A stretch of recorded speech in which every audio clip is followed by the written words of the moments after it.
Hello everybody and welcome to day 2 of the April 2024 edition of Low Ink.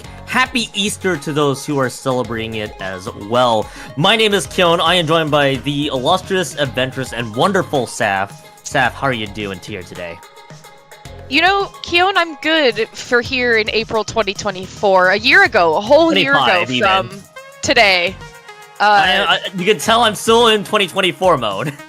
I love that we can. If you guys didn't know this, us on the IPL broadcast desk here can actually have the ability to time travel.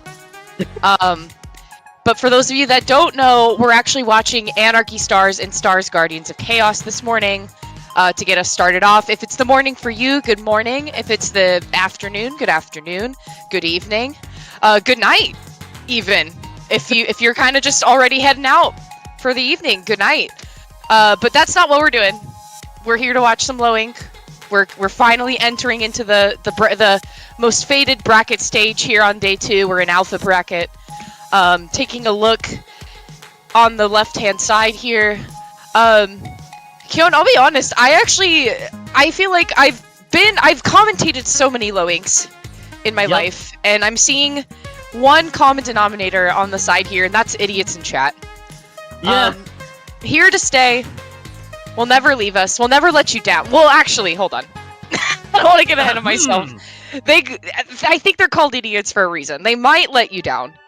They might. But you know, even some idiots can say the sweetest things. Arguably. You know what? Most certainly, I'm sure of a certain someone that we'll hear in about a couple hours from now will be entertaining that thought. I'm glad that they're still making their regular return back here in alpha brackets. You have no idea, as well. By the way, yes, I think I did say 2024. You can tell I'm still like a year behind. I don't know where I'm stuck in the past. Here, Seth. That's how today is going. We're in 2025. We're about to kick off low ink. We are not about to kick off low ink quite yet. We are not. We're gonna be.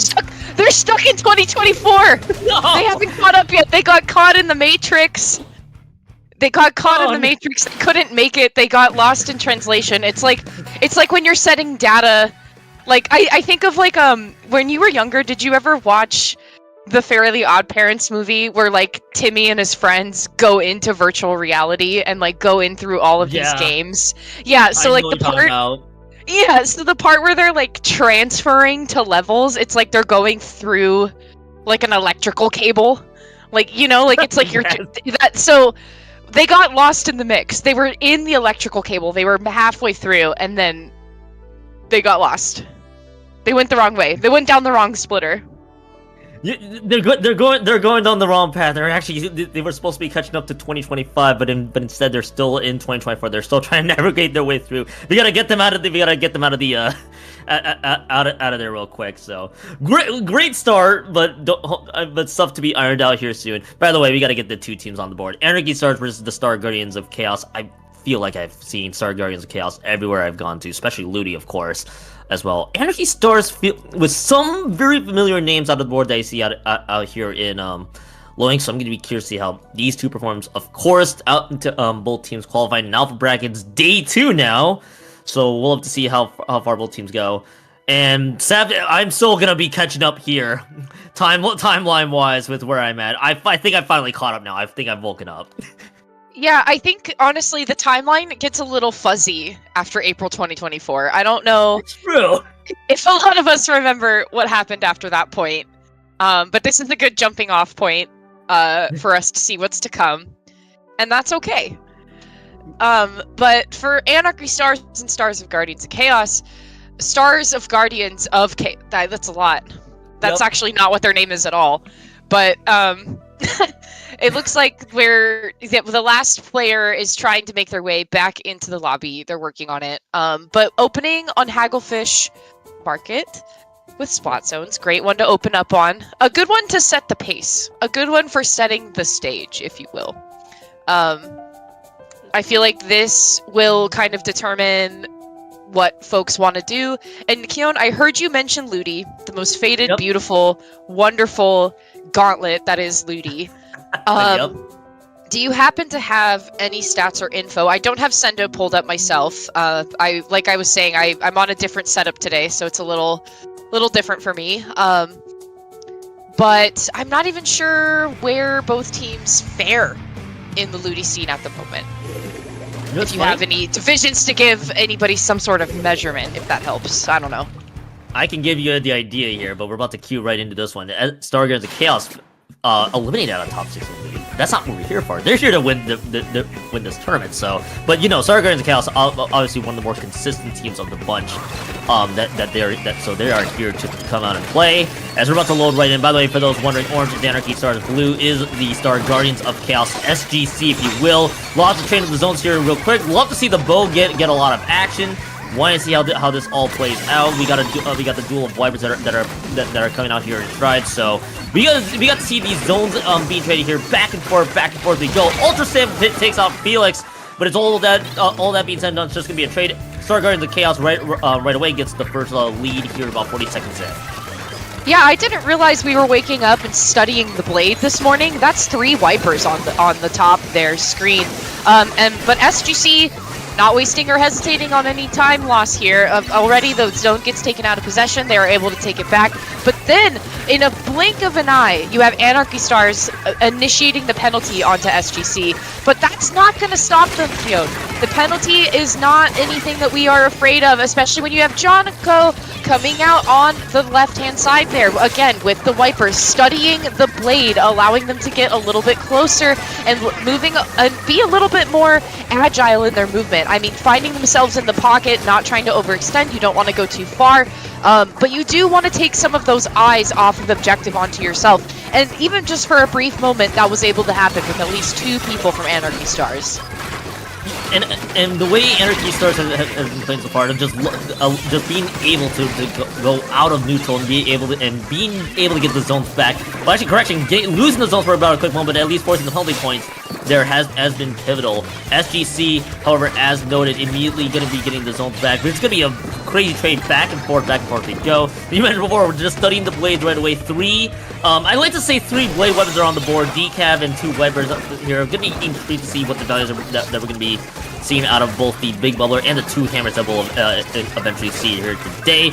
Jonas, by the way, assisting with the rest of the group there, as Anarchy Stars, gets the zones back. Squad is just working large. We got the Ultra Stamp that's being used. There's a one, but Juancho down the Squad there in that stage. But all that being said and done, it's not enough to swipe lead. SGC gets the zones back here, and they're about to get out these penalty points. Maybe for about a quick moment.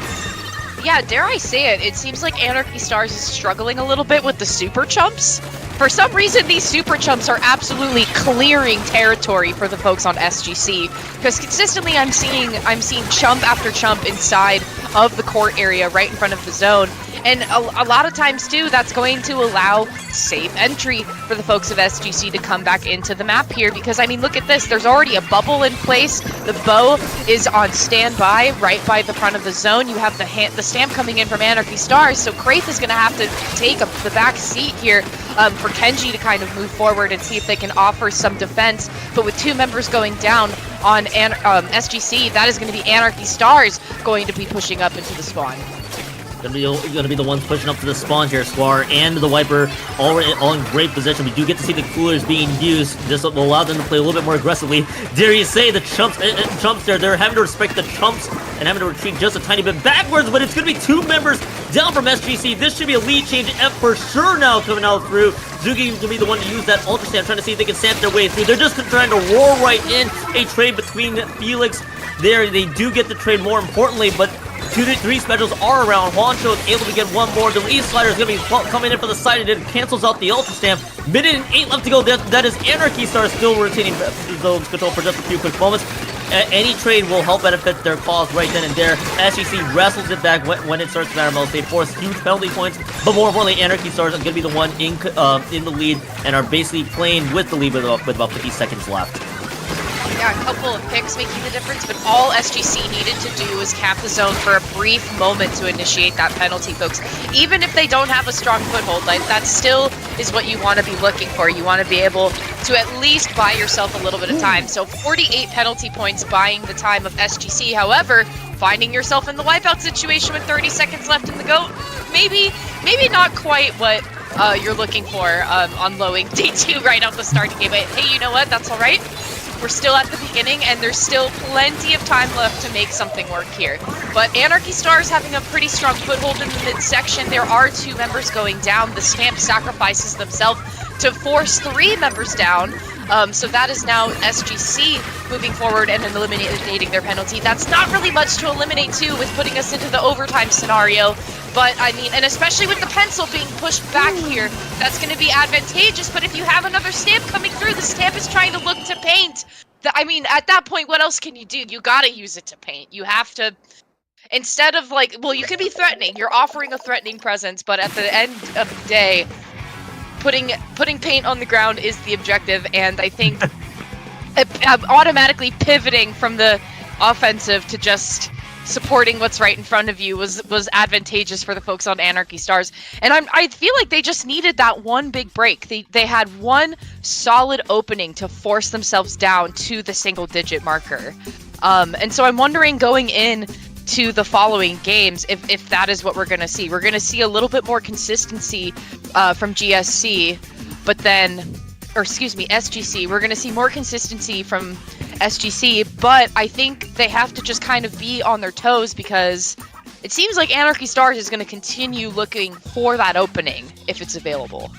It's what I like to say.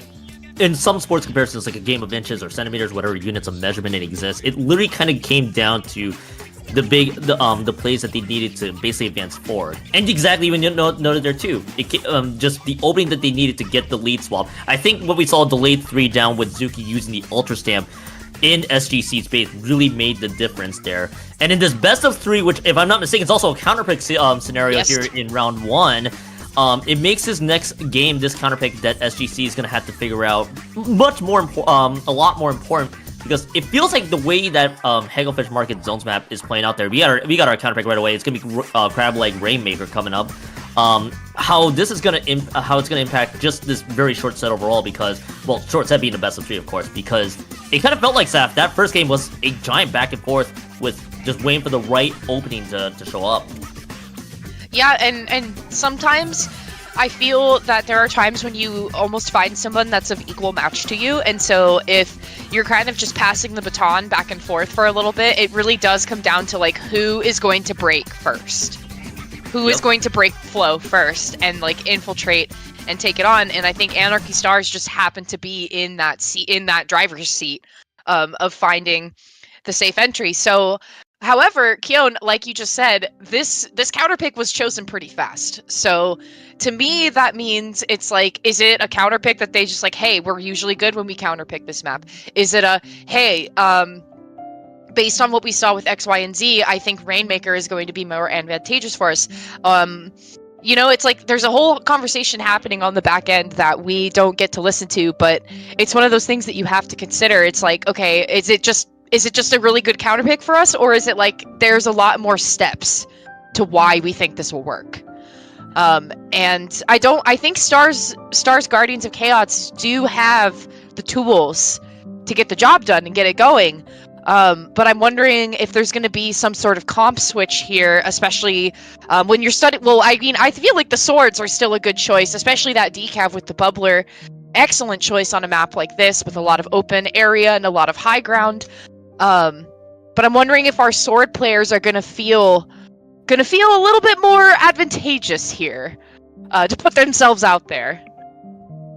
I'm actually gonna be intrigued to see if this counterpick is gonna work out. I think the way both teams have played so far, I wouldn't be shocked if there aren't that many changes. I feel like it just comes down to like a few moments that really made the big difference here. But it looks like we're going to be loading into this one very shortly here in this Crab Leg Rainmaker map coming up.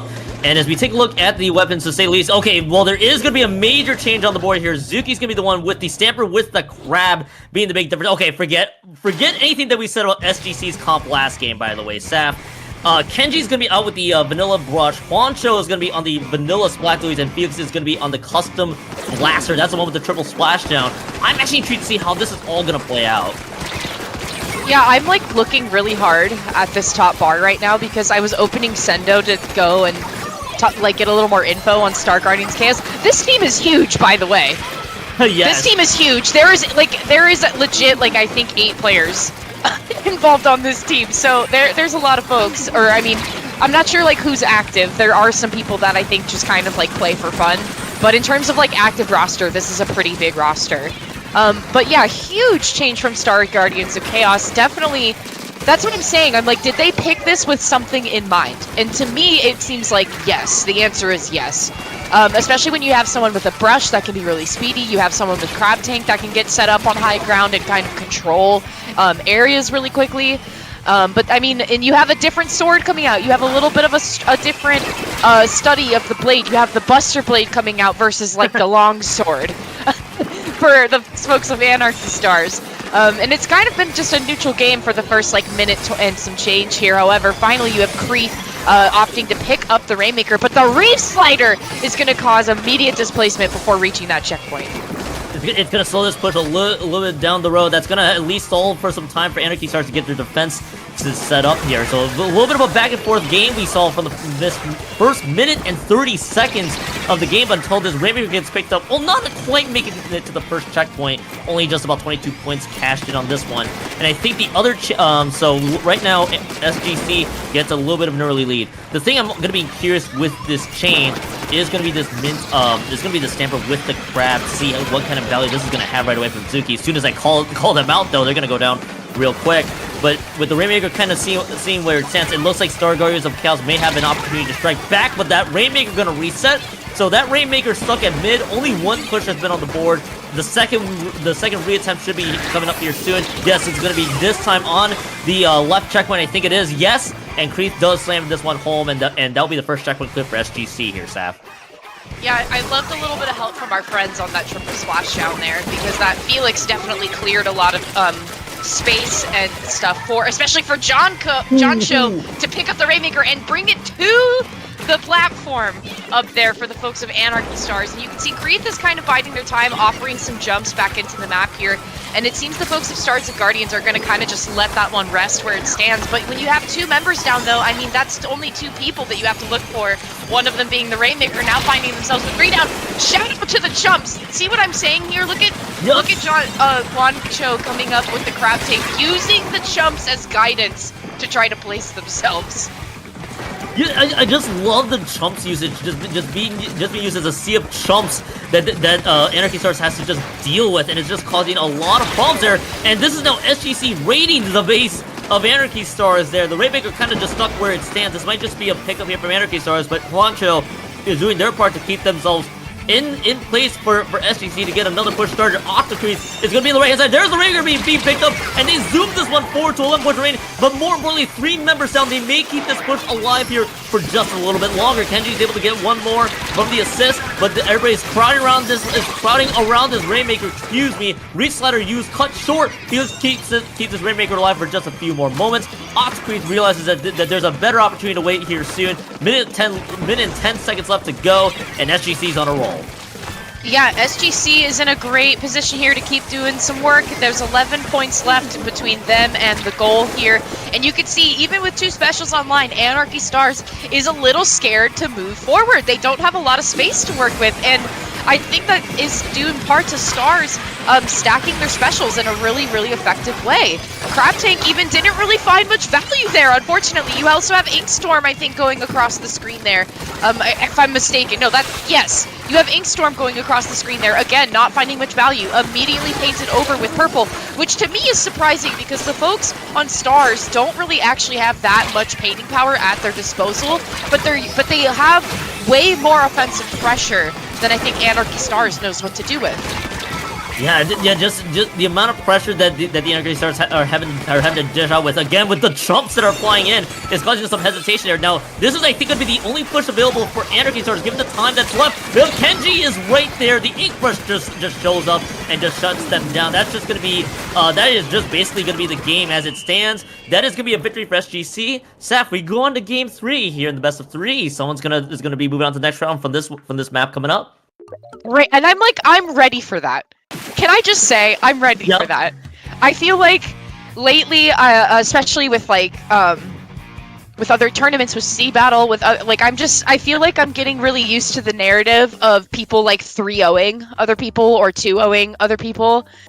And that's just like a given. I feel like when you have a really wide and diverse skill gap. But I'm happy to see that it's like, okay, and like it's like, are these warring nations? Are we in Avatar? Anarchy Stars and Star Guardians of Chaos? Yes. It's like they're cut from the same cloth as far as I'm concerned. And so it's like it's nice to see people that are evenly matched. And that are they are both equally struggling against each other to try to do something. So it creates for a great narrative, it creates for a great storyline. And so I like now that Anarchy Stars is being pushed onto the back foot. And Keon, actually something that just came to, like, literally just now, just thought of it. Something that I really like is that low ink alpha bracket, I mean any bracket stage, but I like that this gives teams of lower levels to experiment with how counterpicking works. And I feel like it gives them a really good insight into what's to come when they make it out of the low ink sphere and move forward. And they know what it means to counterpick because we have old reliable on the screen. Inkblock Art Academy Tower Control. This is where I settle all of my fights, actually. Any sort of squabbles or trials and tribulations I need to settle and square up on. Keon and I actually fist fought here one time. You weren't there. But this is the perfect place to square up.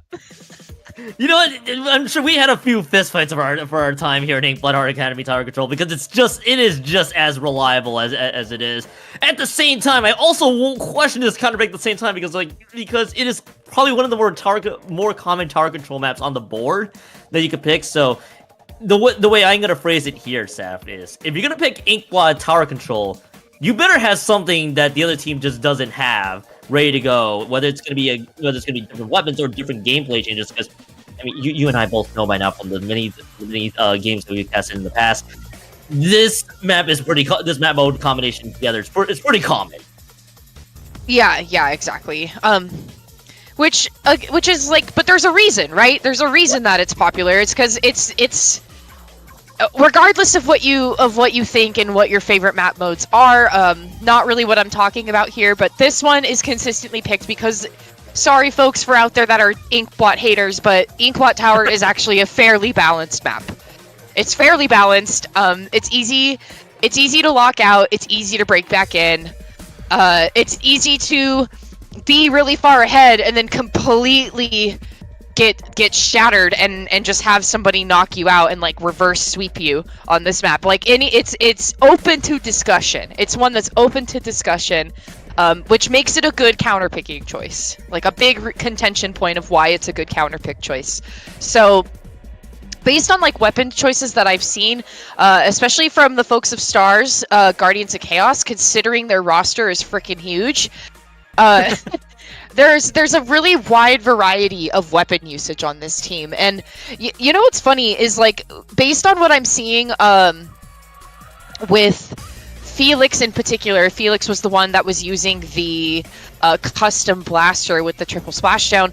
They have one of each weapon class on their Sendo profile. And depending on how much you keep up with your Sendo profile, that's incredibly interesting to me. That is a wide spread of different play styles. And I'm going to tell you right now, Rapid Deco, not on there.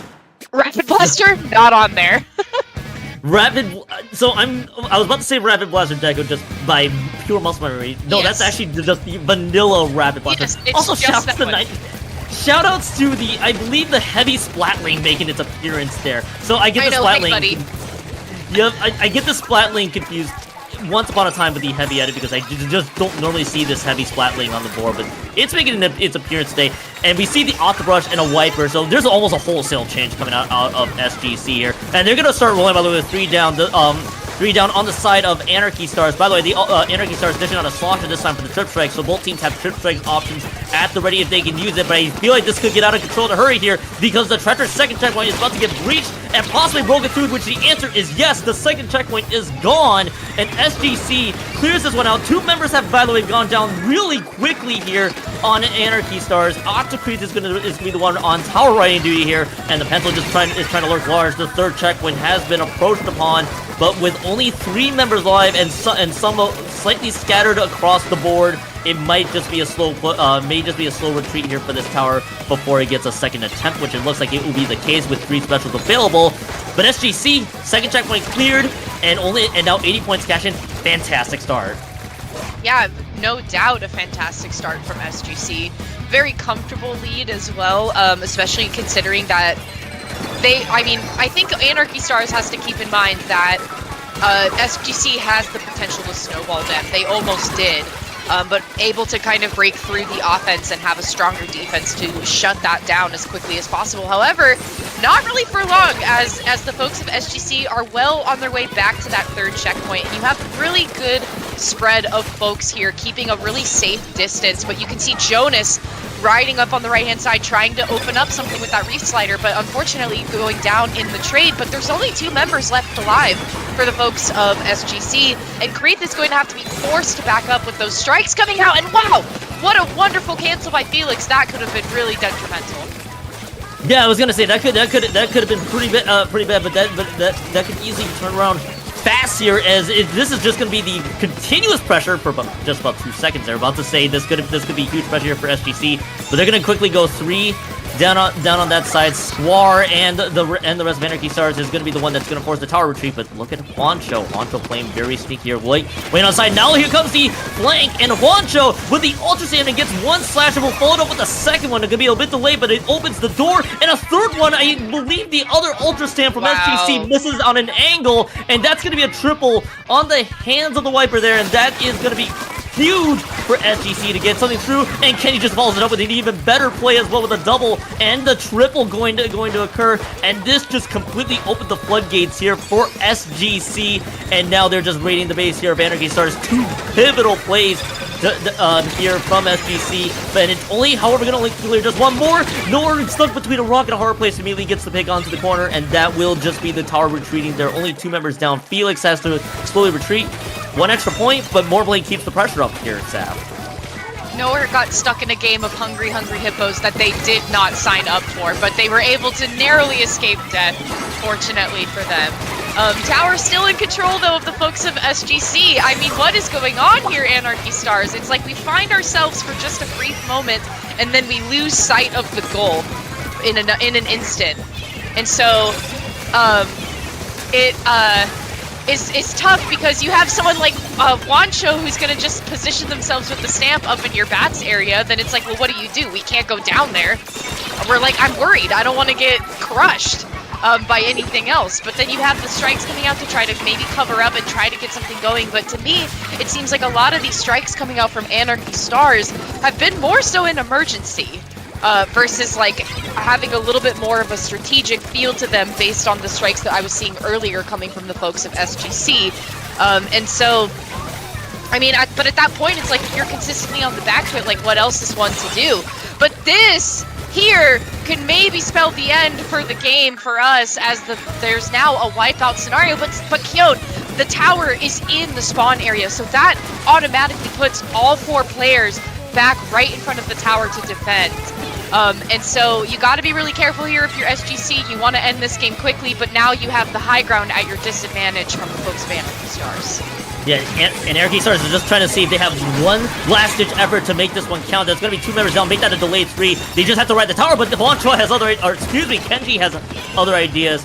And now we come to basically the only push left in the tank for Anarchy Stars. It is just a huge mountain to climb, because they got to clear the first 2 checkpoints. They haven't even cleared the first one since minute 1, so they got to make this one count. They got 2 specials at the ready. Zuki and a Reef Slider is going to be available. The tap shots are going to be coming in. They take out the heavy landing, but Juancho once more. Ultra Stamp jump scare is ready to go, and that will be SGC moving on to the next round here, and that will be loser's bracket for Anarchy Stars. Juancho just showed up in game 3 here, Sav. Again, another board game that I did not sign up for. It was game night at Anarchy Stars house, and we did not sign up for the game. We didn't sign up for it, but we got forced to play. It's like when you go to a family reunion and everybody wants to play like Cards Against Humanity, and it's like you don't really want to play, but then it's like the family's like, no, you're playing. You don't have a choice. You're playing. We're just living it. We're just living the board game experience Juancho's doing instead in the Anarchy Stars house instead of Anarchy Stars being allowed to know which game you're being played there. Don't remind me about Cards Against Humanity. It feels like this has just been the default choice every now and then. Jokingly speaking, of course. But man, though, what a performance, honestly, from the Star Guardians of Chaos coming out of Game 3 there, Saf. I feel like we saw a lot of highlight reel plays there from Juancho with the Whitebird. But what's more important about the highlight reel plays, they were really important plays too because it just kept SGC's pressure up against Anarchy Stars. Yeah, entirely, and it's interesting to see. Like, I feel like this bout, you really did have to see what was going on from one game to the next. And Keon, actually looking at our bracket, it sounds like that was the story for a lot of different folks right now in Alpha Bracket. A lot of 2-1s, which that's what you like to see. That's what you want to see, because then that means that the folks that made it there, to me, they earned it. Because it's showing that, like, all of us are in the same category of trying to make it to the top, and it's like we are all struggling to get there. Well, except for idiots in chat, look at that. But Stars Impact is going to make it difficult for them. Oh, for sure. And you and I both love these very close sets coming up here. Which, by the way, we're not going to waste any time moving on to the next set because the next set's been ready. Is pretty much ready to go here. And if I am not mistaken, by the way, I actually am doing a quick check here because yes, it very much is. We're gonna be seeing Future Tone versus. I have to read this. Is it Karmesi's Kolony or OAR? Is that how you spell the letters? Whatever the team is, that is what we're seeing here for our second round here out of the alpha brackets. I forgot how to pronounce this name. Karmesi Kolony. Okay. KKO. Wait. Okay. I guess. What is going on? Also, can I just note too that the Stars Guardians of Chaos, based on their Sendo profile, if any of you wanted to like take a look at that, these players are from all over the world. Yeah. There are 6 different flags represented on this team Sendo page, which like that's incredible. That is so cool. I don't know. I don't even want to know what their calendar looks like trying to line up practices for things, but clearly they do practice based on what we were just watching earlier. But Karmesi Kolony OR, wow. Okay. These folks have a lot of actually really interesting results. They're in Ludi this season. They're in Division 7. They have been a team since 2020. Yeah. The original squad has been a team since 2020. That's 5 years of being a team together. That's fantastic. You don't really see that anymore. You don't really see people staying together for that long and like adding more people to their roster. But wow, a lot of their results come from a lot of actually stuff that's happening in Ludi this season. From what I'm seeing. Like, because you have things like, you have results against Lethal Slide, you have Los Inklings, Turn Left, Rainfall, which Rainfall we've seen quite a bit, Los Inklings, again, that's like the battle of the Titans. Los Inklings and Karmesi Kolony, those are 2 ancient teams coming head-to-head in that result there. So that's really, really cool to see. And once again, a really wide array of weapon usage coming from them. And actually, I want to know a little bit more about Future Tone as well, which I'm typing it in as we speak. I'm on it. I'm hacking into the mainframe. Oh, Future Tone doesn't really have much to say, but they are in Division 8. They'll tell you that much. So, a team that's been around for a while, maybe a team that's a little bit new. However, that usually, sometimes that can be really telling, and sometimes it's not. Sometimes it can really surprise you. You know that, and sometimes that longevity does help. And then there's also the teams, with the giant mystery and just showing what they are in. Always a good. There's always a few mysteries across the board, which I want to see how both teams play. Which, by the way, I have been informed of a few corrections because I had to figure out how to pronounce this name. I've been told it's Karmesi, as in the letter I, of course. For the I think Karmesi. I think it's Karmesi. Karmesi. Which yeah, Karmesi. Yeah. Thank you, by the way, thank you, Rocket, for letting us know. Oh, I actually don't have the stream open on my computer, it's open on my phone, but I'm just gonna copy paste, like, this is how you say it. Karmesi. Thanks for the extra detail.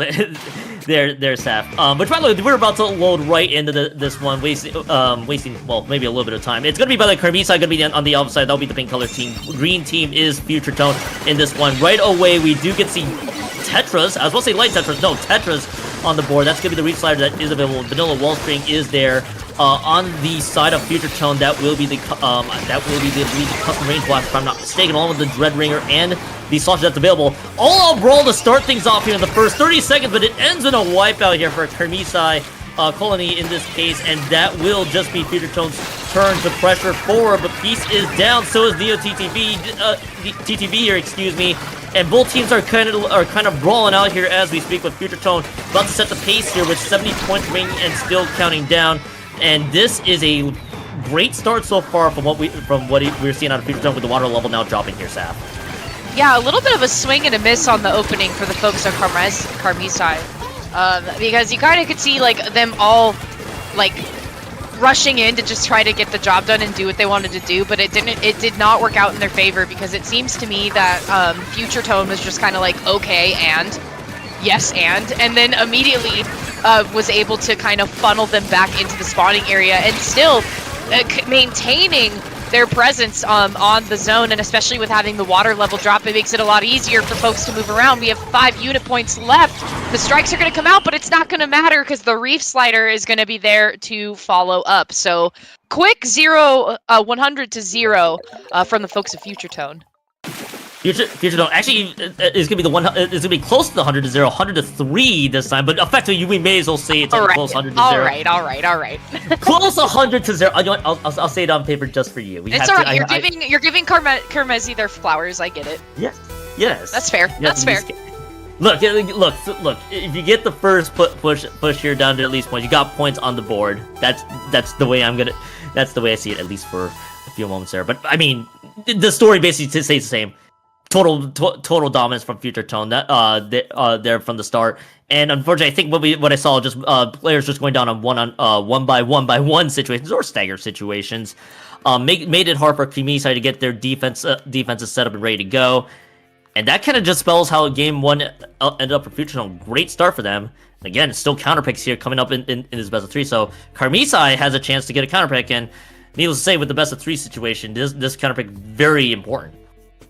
Yeah, and there's actually some really fun results I'm seeing from the individual players of Future Tone, which, by the way, Future Tone won from the Ink Up just a few days ago. Yep. They won. They were the winners, so they are now from the Ink Up ban. So now they're looking to add a low ink ban to their results there. And one of them, I believe that's Duke. Duke being one of their slayers. Duke is actually also LSL banned as well.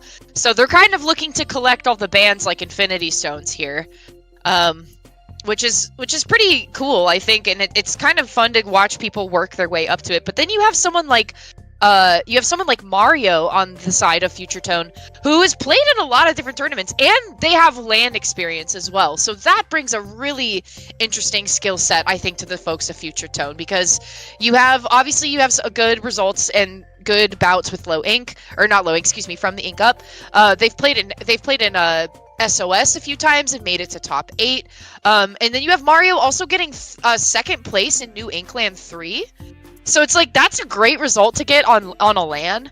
But then like trying to transfer that back into online tournament is really cool, and like bringing that experience to your team can probably add so much more perspective for how to do some things. And so I like seeing the breadth of experience that we have on Future Tone, even though like as a team it doesn't seem like they have a lot of results, but like as individuals they've accomplished a lot.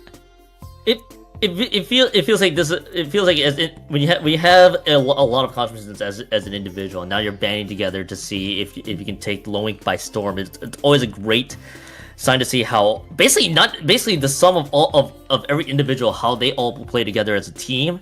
It feels like that was a pretty easy assignment for them. So they're doing a great job, and I think we got our second correction. So is it Karmesi, I believe now? Is it Karmesi? Karmesi. Okay, there we go. We're gonna get our pronunciations right. We do apologize to the teams, and by we I mean I guess myself at this point. Boo me, I guess. For this one, but going back to this one, the counter pick going to be pretty important here for Karmesi in this case. I want to see what the actual counter pick is going to be, because at this second in that first map in Mahi zones, they basically just got ran out of Mahi Resort, kind of being driven out of the resort as you will. So for the second counter pick, which all inclusive was over, they had to get out. It happens. Yeah, that it happens like that sometimes. And so, and if I'm not mistaken, they're actually taking their time figuring out what they want to dish out here in this second game. So it's actually going to be interesting. Either they're still thinking about it, or they are having to realize that they got to pick a map here soon. Eventually, rather. Eventually, they gotta pick eventually. They can't hold out forever. That's true. Okay, well, so I've been chatting a lot about the folks over on Future Tone, but let's go back to oh god, I have to look again. I just Is it Karmesi? Karmesi. When you say it fast, it's like you want to say the thing that's wrong. Yep. So okay, Karmesi is the same. You have a lot of folks that have a lot of results as individuals, but they have results as a team as well. So they have a lot of things that they like share as a team, but then also the individual players have really good results too. I believe this team has won Shark Tank. As a group, they've won Shark Tank. You have different folks that have gotten second and first in a lot of different things. You have someone that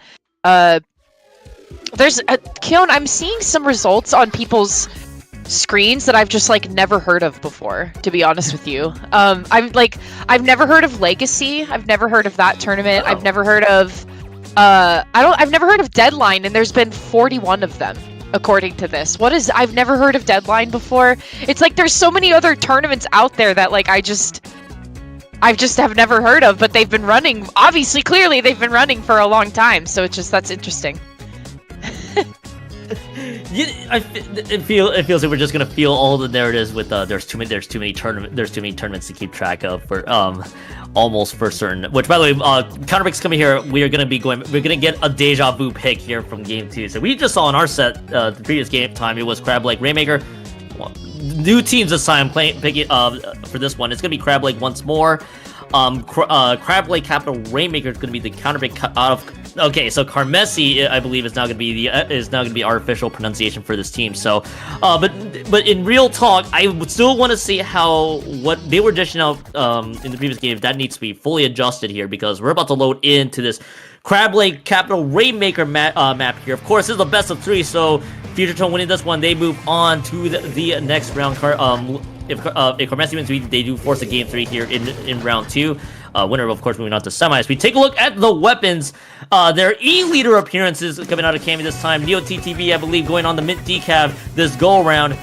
Duke is going to be on basically the Hero Shot replica, rather, for this one. So I want to see what changes Karmesi has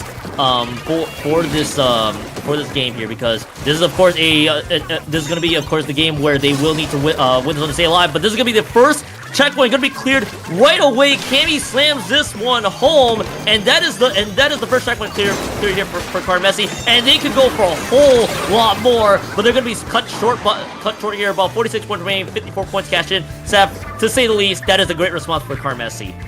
Yeah, I really liked that Mario. It looked to me that Cammy was trying to hide in those strikes as best as they could as like a camouflage, but then Mario sought them out before they could even step foot behind it and try to like make it visibility a little more difficult for them. So down to the 46 mark, really quick push to pop checkpoint and just get it a few unipoints past that. But you can see Mario was trying to maybe do one in the same, but Cammy was there to respond quickly, and Cammy finding themselves in a 2v1 scenario and honestly surviving for a little bit too long, if you ask me, but wasting time no less, which is going to be advantageous for the folks over on Future Tone, because you have Peace pushing up here with the blaster trying to initiate some sort of fight and take distraction away. Miku having to run away from those strikes and find safety on the back end there, but you have you have 3 players, unfortunately Peace was going down, but they're able to jump back in pretty quickly here.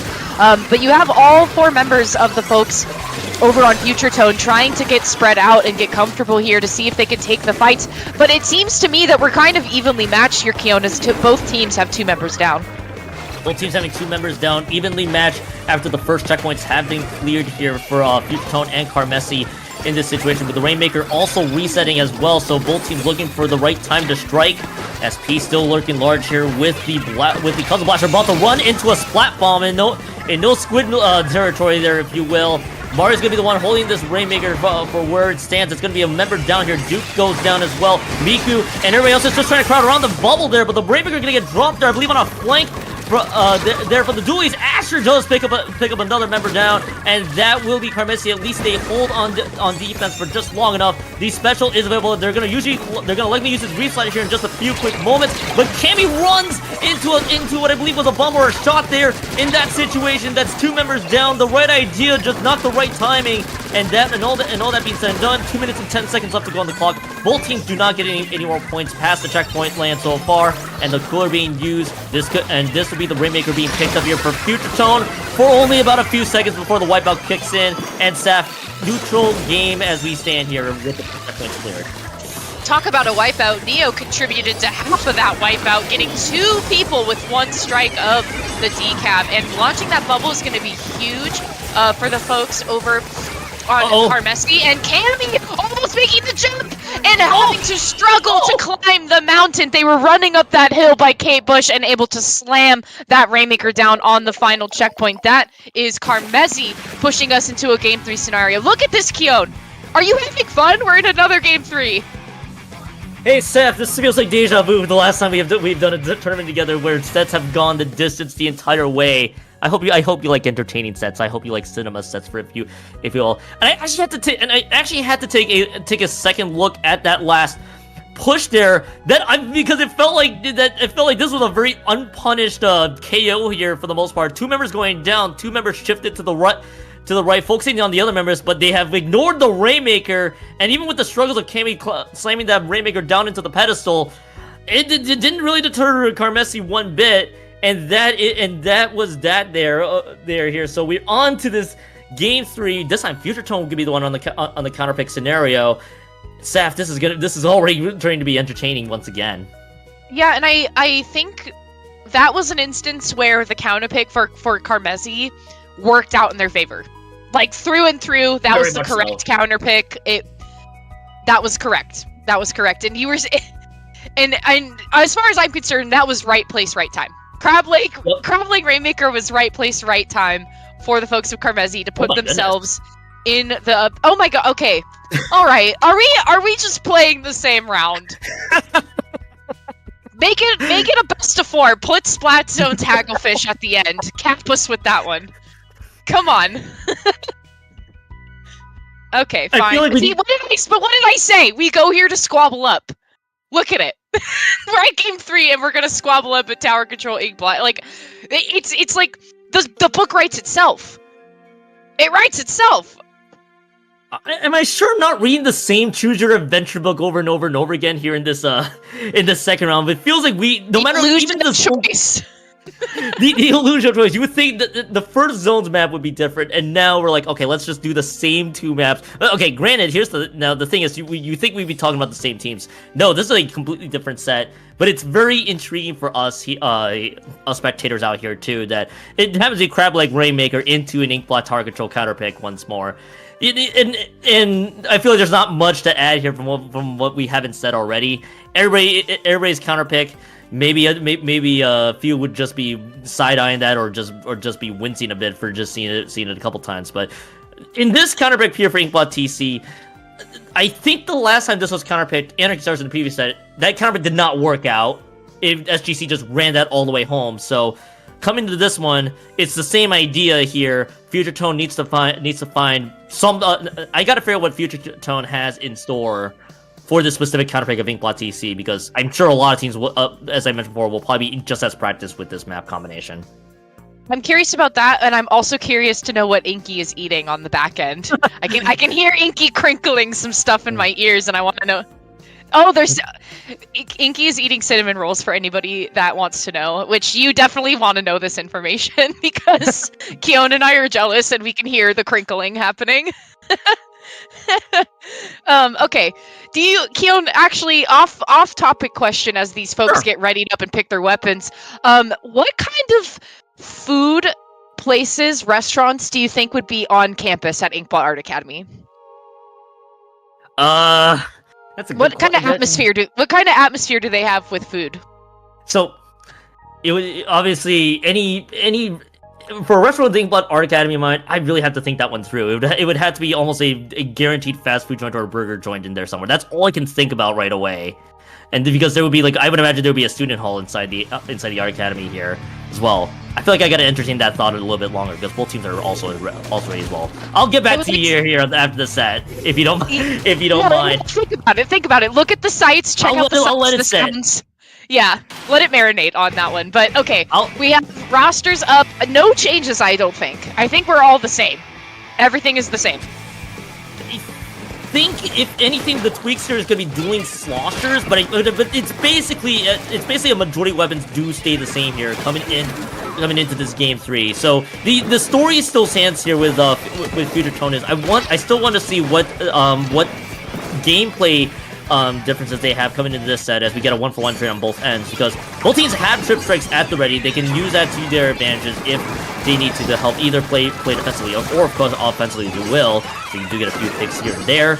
But in this situation, I still want to see what Future Tone has in store. They get a delay 2. This could be the opening that Future Tone needs. Delayed 3 is going to come in here soon, but I think both teams are in perfect position. Run until Duke lands the Zuka shot onto Cammy, the E leader down, and Mario being the one right in the tower. One member of 3 members still stuck behind, but this is going to be the first checkpoint cleared here, Saf, for Future Tone.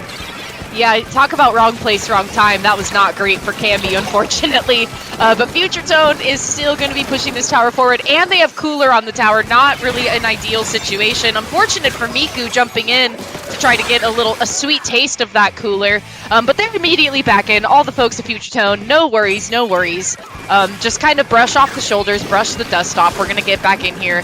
No problem at all. Neo is already trying to initiate the fight, though. They're not going to really have much time to rest, with Asher trying to help them out on the side. And unfortunate for Neo, ideally that you would have wanted that to be a trade scenario, but only Neo finding themselves going down, unfortunately. So Duke finding themselves on the tower once again. Future Tone looking to try to take a little bit more space here up on the platform to get into that second checkpoint area, and they can definitely do it with someone like Duke wreaking havoc up in the bats with Miku to help follow up. That is checkpoint number 2 getting ready to fall.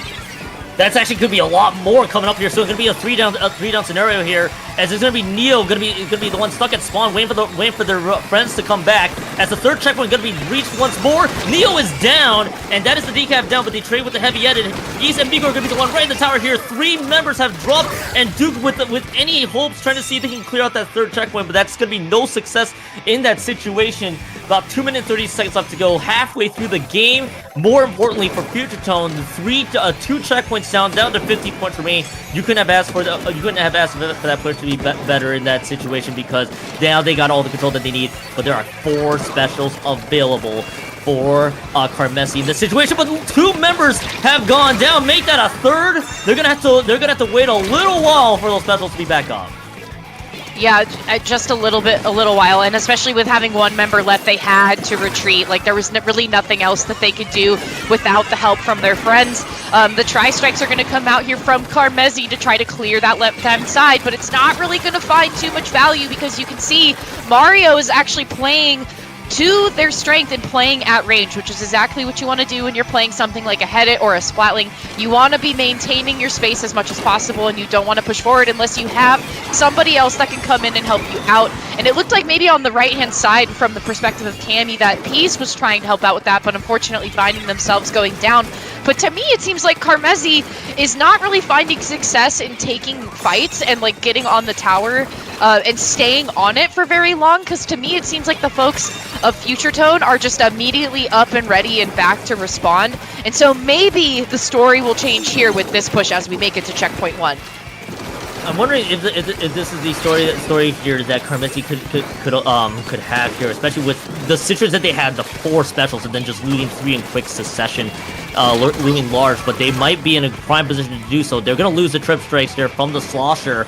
Here's a zooming reef slider from the bottom right hand of your screen, and it does take out 1. That's Duke that has dropped. Soda has Peace there, and that should be an opening for Karmesi to be a lot more aggressive, rather, with Kami trying to look for snipes, and that's gonna be a member down here. That's a heavy hitter dropping. Neo at the bats is not going to be able to find value. Trip strikes for zoning there, as the slosher also drops in the thick of things. The 2-member has dropped, but only 2 members are alive. But there is a follow-up pick there. Duke is down. Jumps are being provided. The second checkpoint has been cleared. Now this could be very treacherous here for Future Tone if they don't get their defenses back up online. The trip strikes right on the outsides of the tower there. Kami throwing offensive trip strikes. This is 20 points remaining. There could be still more in, but it's gonna be 17 points remaining, and they are absolutely cut short. Future Tone's defense does indeed hold in the last moments, and there is no chance for a counter push anymore now for Karmesi. So close, valiant effort, but just not enough when they needed it. They needed 2 or 3 more points for the lead change, and Future Tone advances to winner semis. Oh my gosh, dude. Before we reached the end of the game, I was just thinking to myself, I was like, Neo is a little crazy. They're crazy. They're a little spicy with it. Like, right in the beginning of, after checkpoint number 1 fell, for Karmesi, Kami was kind of like sitting in the bubble and like keeping themselves back, but you could see that there was a fight going on between Neo and somebody else, and we saw it from the perspective of the person that got slashed. But Neo like came down and like from the top and like destroyed somebody, and we got to see it like from an outsider perspective, but like Neo was a little crazy with it. A little crazy with it, but unfortunately, yeah, only 2 points standing in the way there, and then reaching the wipeout with those 2 points left is an unfortunate end. That is just not ideal, but it is how the story goes. We did make it to a game 3. We're moving into semifinals, and that is going to be the folks of Future Tone moving into semifinals with us. Which, again, Keon, I was talking about it earlier. So Karmesi, like we were saying, has been a team for a very long time, and then you have the folks at Future Tone who maybe don't have as many results as a team, but they have so many results as individuals that when you bring all of that experience together, it's one cohesive project. Which was really cool to see. So that's awesome for the folks over on Future Tone getting to move forward. Karmesi is back to the drawing board a little bit to try to push their way back up from the loser side of things. And in the bracket now, as we see it here, idiots in chat are still plugging away. Back in the semifinals, you have Future Tone against Norwegian Woo. I can't see the rest. Norwegian Woo. And then down on the loser side of things, you have Star Guardians, you have Sea Dragon. Star's Impact is waiting for the results from Octo-Express and Clown Ensemble. You have Roulette and Sterlaria. Steralia. Keon, I think we need to enter a spelling bee. I don't know how we would do, but I think it could heal us in a weird way. And you have Karmesi, and then you have Devorameta coming out against Karmesi. So again, interesting results screen that we have here. There's a lot more 2-1s in the narrative of Alpha Bracket today, which to me that makes it more exciting because it's literally, to me, this is very much tooth and nail. This is tooth and nail for who is trying to get ahead. You and I both love sets that go the distance. It just leads for so much entertainment, which by the way, I hope that this upcoming set, which now we move on to winter semis, is going to bring some entertainment for you, Saf. And by the way, it's cold. Yes, it's Col Cuore versus you know you'll love them. It's the idiots in chat coming into this bunch. A large roster coming into this one. Very familiar names from both groups here, but no idiots in chats. I see Omazen, their fellow collegiate staff member, CCA rather staff member in the situation, participating here with the idiots in chat. So that's what we have teed up here. I would want to see where this set goes. Idiots in chat. It feels like it has been a mainstay here in alpha brackets for I think what feels like the past handful of months.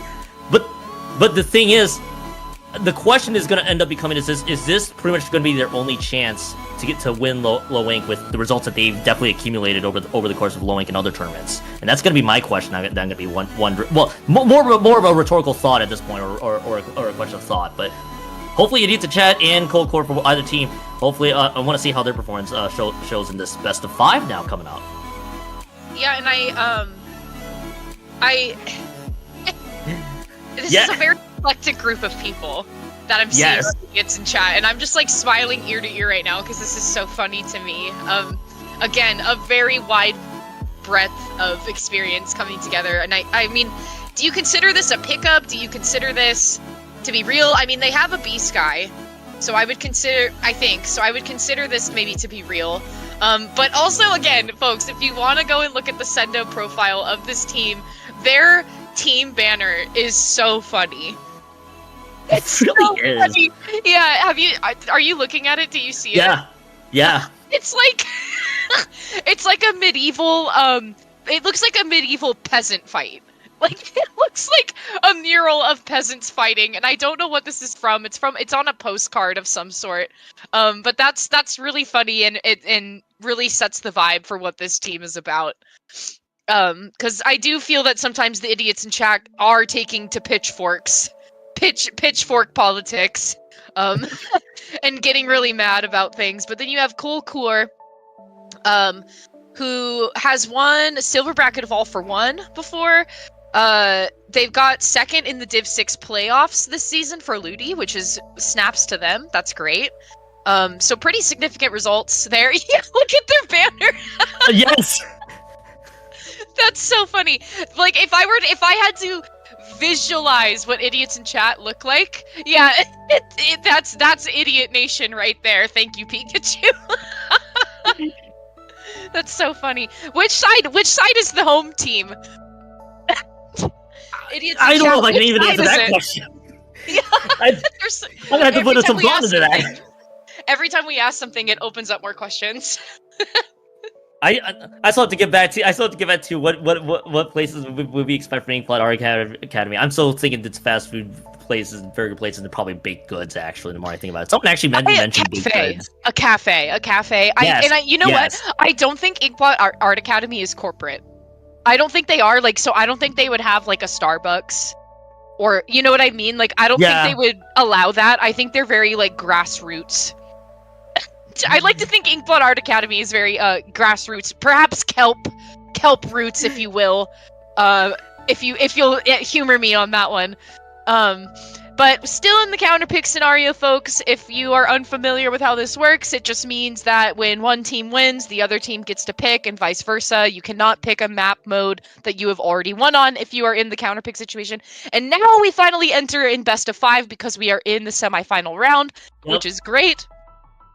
And honestly, I'm anticipating some really good a really good matchup here, just based on what I'm seeing on Sendo profiles and like results. I'm expecting to see a really good bout coming out from both sides, and it's kind of fun too because a lot of these folks have actually played other people that play in low ink quite a bit. Col Cuore has results against Stars Impact. They have results against Art Supplies, Coral Convergence, Tidy Tidings. All of those people are low ink mainstays at the moment until they fight their way to the top. So not unfamiliar with how the main stage of low ink works, and certainly not unfamiliar with how the tournament format works here for online tournaments. But finally, we're gonna get into it. Splat Zones on Mako Mart. Take a look. Thank you so much, Nut Buddy, for being here. Shout out, Nut Buddy. Goodness. So one thing I do want to bring up here, if anybody remembered low ink March 2025, Idiots in Chat got their way into grand finals and winners bracket, and then lost on the bracket and then lost twice, grand finals and the bracket reset to the Splatoon 4-week win team. So Idiots in Chat has a lot, but I would imagine the Idiots in Chat will have a chip on their shoulder coming to this one, hoping that they can take this one all the way home for this one. As we mentioned before, it's Mako Mart Zones, by the way, to get you guys teed up here with the players on both teams. I do see almost that, so that is going to be Idiots in Chat on the orange side. Blue side is going to be Col Cuore for those keeping an eye. 77 points remaining and still counting down. Weapons that is going to strike us is going to be the rollers, of course. that Col Cuore is going to be dishing out here. The decaf is going to drop, but it looks like very familiar weapons we've seen from previous sets. We just got to figure out how it all combines together. But right away, the idiots in chat wasting absolutely no time. The trip strike being used, and by the way, 2 members down, make that a delayed 3. Idiots in chat are rolling right now. Yeah, idiots in chat are sitting pretty. The cooler's gonna come out for Col Cuore, so hopefully we can maybe get some fast and furious playstyle coming out here. But not if you can't find safe entry to even leave your platform. Look at Sun trying to combat Signor over on the side with the bucket there and immediately taking a lot of distraction away from the zone. There's not a lot of blue making its way there, but finally, with 3 members going down on the side of idiots in chat, this is where you're going to see that possession flip, but also maybe a little bit of a change in the story. Because now you can see Signor is finding themselves getting pushed up. You have Miki also watching in the front there. But obviously, you really want to be watching for who's going to be coming down from that left-hand side. That's where people can be really sneaky. But thank goodness for triple splashdown and tri-strikes, because, man, that zone is back in control for the idiots. The idiots in chat, they are getting a lot of specials that can at least get zones capped in a mere instant if everything works out together. And that what I like to call the kitchen sink being tossed in really helps in their situation. Even then though, they don't crack much out of the penalty points so far. Col Cuore is still very much staying alive here. They're cleared out of those penalty points. They got one special ability. It is just a lone reach slider with a triple smash out in prime position, and that's all you're gonna need. That is gonna be a quick zones change the other direction, and it is gonna be 2 members down. Idiots in chat can get some momentum right now with Sundown going down to the right stack there. A couple members dropped. Some staggers are in play, and idiots in chat are trying to zone them out and trying to see if they can break through and hopefully look for the KO. Yeah, and I mean, they're not far from it. They do have quite a mountain to climb with the penalty that they have, but I don't think it's going to be much challenge. Look at Nut Buddy trying to follow up on the side here. They're going to take Miki down and almost went down with them, but this is a threat that you need to eliminate right away. They're taking 2 members down. They're about to take 3. Nico finally shutting that down and kind of eliminating the damage, kind of stopping the bleeding on the back end there. However, I don't think it's going to be quite enough. Look at the Reef Slider! The Reef Slider barely misses and does not make it in time. Only a second of difference could have changed it to where that zone went back into possession. Look at that! Perfectly blue, perfect plus in the middle of the map there, just a second too late. I had a quick glance. I think it was literally just maybe a second, maybe even less than that. That was so unfortunate on the timing there. We're gonna get the replay courtesy of Inky, by the way, our producer here today, as you guys saw Nut Buddy, by the way, a crucial double at least helping their cause. And yes, the Dread Ringer in this case was actually coolered up. But they had to, but that meant that the restarter had to wait a lot longer to get back in and try to rush through. The 2 members was gonna help in their situation, and if I see it, I think it was literally almost nearly a frame, frame for frame from the cap. It was literally just a few frames. Now, granted, Col Cuore had a huge mountain to climb, but still, you would have hoped Col Cuore would have hoped to get the zones capped to see how the set could how that game 1 could have gone. But that's a great start for the idiots in chat from what we saw. The game 1 going to them, and now it's counter-break time for Col Cuore. Yeah, poor Signor, them yelling, screaming at the top of their lungs this way as they ride gallantly on their reslider to take the zone back. Like, I felt that in my soul. That's happened so much. I felt that. So, hoping to see the Col Cuore figure out a really good counter pick choice for themselves as we enter into the second game here. And it's not so much, I don't even think like splat zones in general or the map was difficult, because to me that also felt pretty back and forth. It felt back and forth even though the lead was kind of there was a wide gap in the lead. It still felt like very back and forth, because to me it seemed like Col Cuore was able to kind of fight back when they needed to. But finally, oh my gosh, I've been waiting for clams. Thank you. We've been on Crab Lake Capital, I think a little bit too much today for my liking, but I will be fine with it since we are going to finally play clams. If we had to play Rainmaker Crab Lake again, Keon, I would have screamed. Like, please. Three sets in a row. 3 sets in a row, by the way, which is very funny because I feel like we gotta run the statistics for all the maps that could have been pick for whatever team, because yeah, it was like 2 teams out of 60, out of like one team out of 64, and then one team out of 32, if I'm not mistaken, on the winners bracket, if I can do my math correctly, by the way. Really just showing that some just really like Crab Leg Rainmaker, and in this case, people like Crab Leg Clams, and we're back in Crab Leg again, Saf. So we're still here, but this time with a different mode change, and this is now a battle of basically how does your team comprehend it? I'm not sure if you guys heard that just now, but basically how does your team play work out in the end? I feel like that's gonna be the main story, and I kind of like, and I feel like with the weapons we saw from Col Cuore, Saf, I feel like this might work out if things play out correctly for them. I agree with you wholeheartedly. I think there's gonna have to be some sort of difference in, like, I think how specials are used here, especially because like that reef slider came in like last second of like when they needed it, but it was just a second or a frame too late for it to come in, and so I'm wondering how can we kind of mitigate that and make that a little bit better for ourselves, because they are still going to be using reef slider, which is great, and then there's no changes, I believe, on the side for the folks of Idiots in chat. So Idiots are going to keep the same thing that they've been running with, which it's like, again, if it ain't broke, don't fix it, right?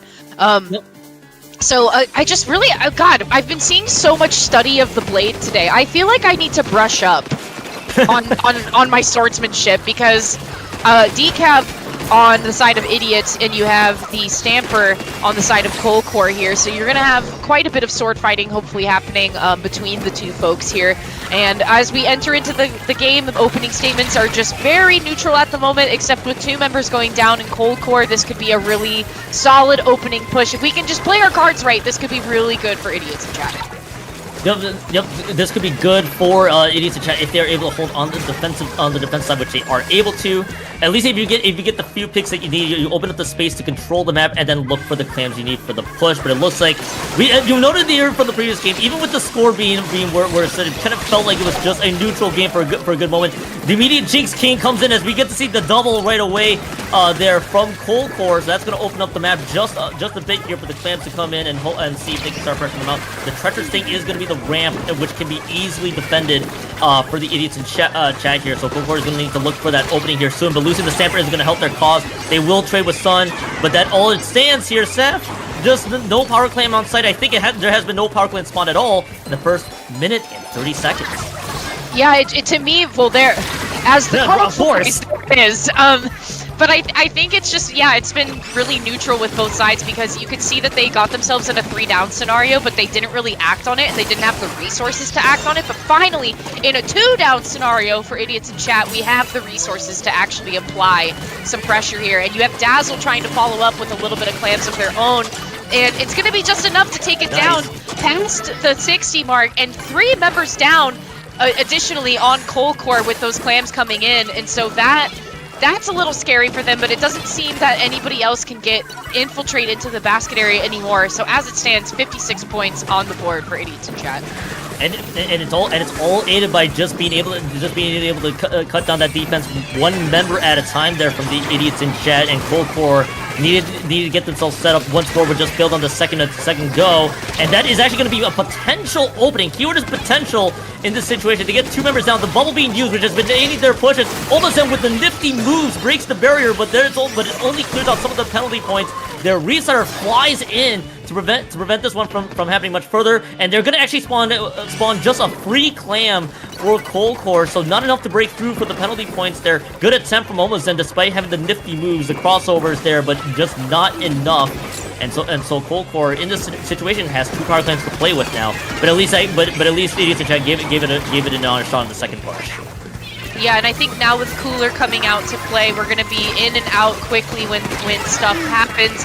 And as we say it, 3 members down, that's Omasen following up with Dazzle, following up with another ball of their own, but they fall off the flat. They have to retreat, Kyo. They have to, because, again, the Cooler immediately made the folks of Col Cuore back into the game. They don't want to let that power clam have safe passage. The basket now closing at the 48 mark. It might just be a slow battle of small hits here and there for Idiots in chat to keep that score going down as we enter a minute 30 left of the game. small ball being the name of the game here, and I don't necessarily blame the strategy. If you with whatever advantages you can build, that's gonna be the big thing here. As it looks like it's gonna be three members dropping from Col Cuore's end, and now we're about 1 minute and 10 seconds left to go on the clock here, excuse me. That will be the power clan that is going to be in the hands of Dazzle, with a couple members dropping, though. Defense is crumbling just a tiny bit, but a great response overall from Nutbuddy on the decaf, and that will just have to be the jumps being provided in once more. They still hold on to the same power clan they've had for a good chunk of this game, but now they got a cool that is available, but there's going to be Miki with a double there. That was beautiful. They're able to clear out a double there from almost into Nutbuddy. The decaf and the T-Tech is going to have to respawn here soon, but there's, again, the opening not quite there yet, as they are waiting for the right time to strike here. The jumps are going to be coming in. They do have a reach side. They got another bubble. They got the Zipcaster for the Stamper to go online. Nutbuddy has dropped once more. They got the bubble here. Here comes the flying reach slider, which takes 2 members out. There was a delayed wipe, and now this push could be huge. There is 80 points remaining. Now they're going to throw in all the clams on the board. 2 clams are about to go online here, as if they keep this basketball, because this might be their only push. Here's the jump, but they're going to be, I think, just a bit short, and that power clam is dropped short of the basket. The power clam drops short of the basket, and that power clam is going to disappear. Sav, another valiant attempt on this clam's push. I think this is the timer's going to run out on them just like that. Idiots in chat wins game 2, but that got scary at the end.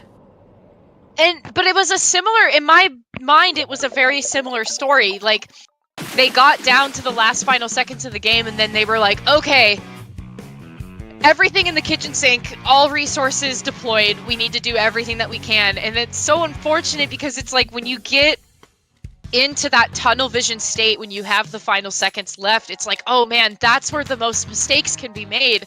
And so making that jump in with having like two members going down, nobody there to defend you, it's like, yeah, you're not going to be close enough to get that ball into the basket. And so to me, it kind of seems like Col Cuore can play the game. They can play the game. They can get the advantage. They can get 2 members down, have the resources to deploy. But to me, it seems like the wrong 2 or 3 people that they take down. It's like the 2 or 3 people. That's what I meant. The 2 or 3 people that they take down in the moment are not the right people that they need to remove from the situation. And I feel like that has happened multiple times. And like in the last minute 30, where they had the ball down below, like Dazzle had the second ball trying to go into the basket. Yep. There was 2 members down on the side of Idiots in chat. However, I believe it was Omazen and 1 other person that was still alive. So there was still a very aggressive person up in front of the basket there. Even though they had 2 members down, even though they had the numbers advantage, it was like still the players that you needed to get out of the way were still there. And so it's like you still couldn't like take advantage of that and like make it work for you. And I feel like I've been seeing that in the last 2 games with Col Cuore.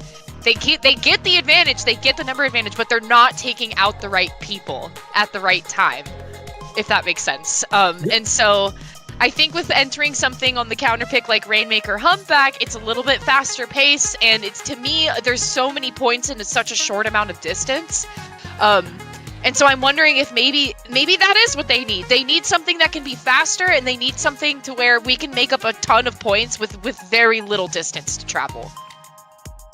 From the read I had in the first 2 maps of the way Col Cuore, especially, I feel like any clam maps can be telling of how a team tries to play. For the most part, it feels like Col Cuore was waiting for the right opportunities to strike there too. You know, there too. Possible the wrong 2 members dropping from the Idiots in chat kind of forced them to hesitate just a tiny bit until they cleared them out. Maybe in a map like this where they can feel like they can play in a much more open situation in a Humpback Rainmaker map, maybe this will be aiding for them as well. So I want to see what Col Cuore's adjustment comes in. Of course, Idiots in chat, you know, the story is gonna be true here. One more win, they go to winners finals here to take on the winner of the Norwegian Wobber Economy, by the way, is the team name, versus Future Tone. That's still in progress. But Sap, also the other thing to note from the previous game before we jump to this one is I have to take a quick judgment of the jumps there from what we from what I saw there from Col Cuore. I think it was just a hair short of the basket on that one. It was just a panic toss situation, just try to see if you can cash in on a 3-down situation. So that's kind of how that game ended on a dime. So it was a good opportunity for them. But now the story is very different. We're just gonna say that right now. How do you feel about bamboos and red dapples here, Saf? Listen, first of all, what the heck?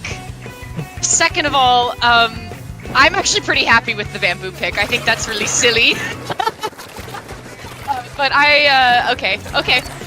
All right, that's all I can say to that. All right, cool. Let's see how that works out. Yeah, fair enough.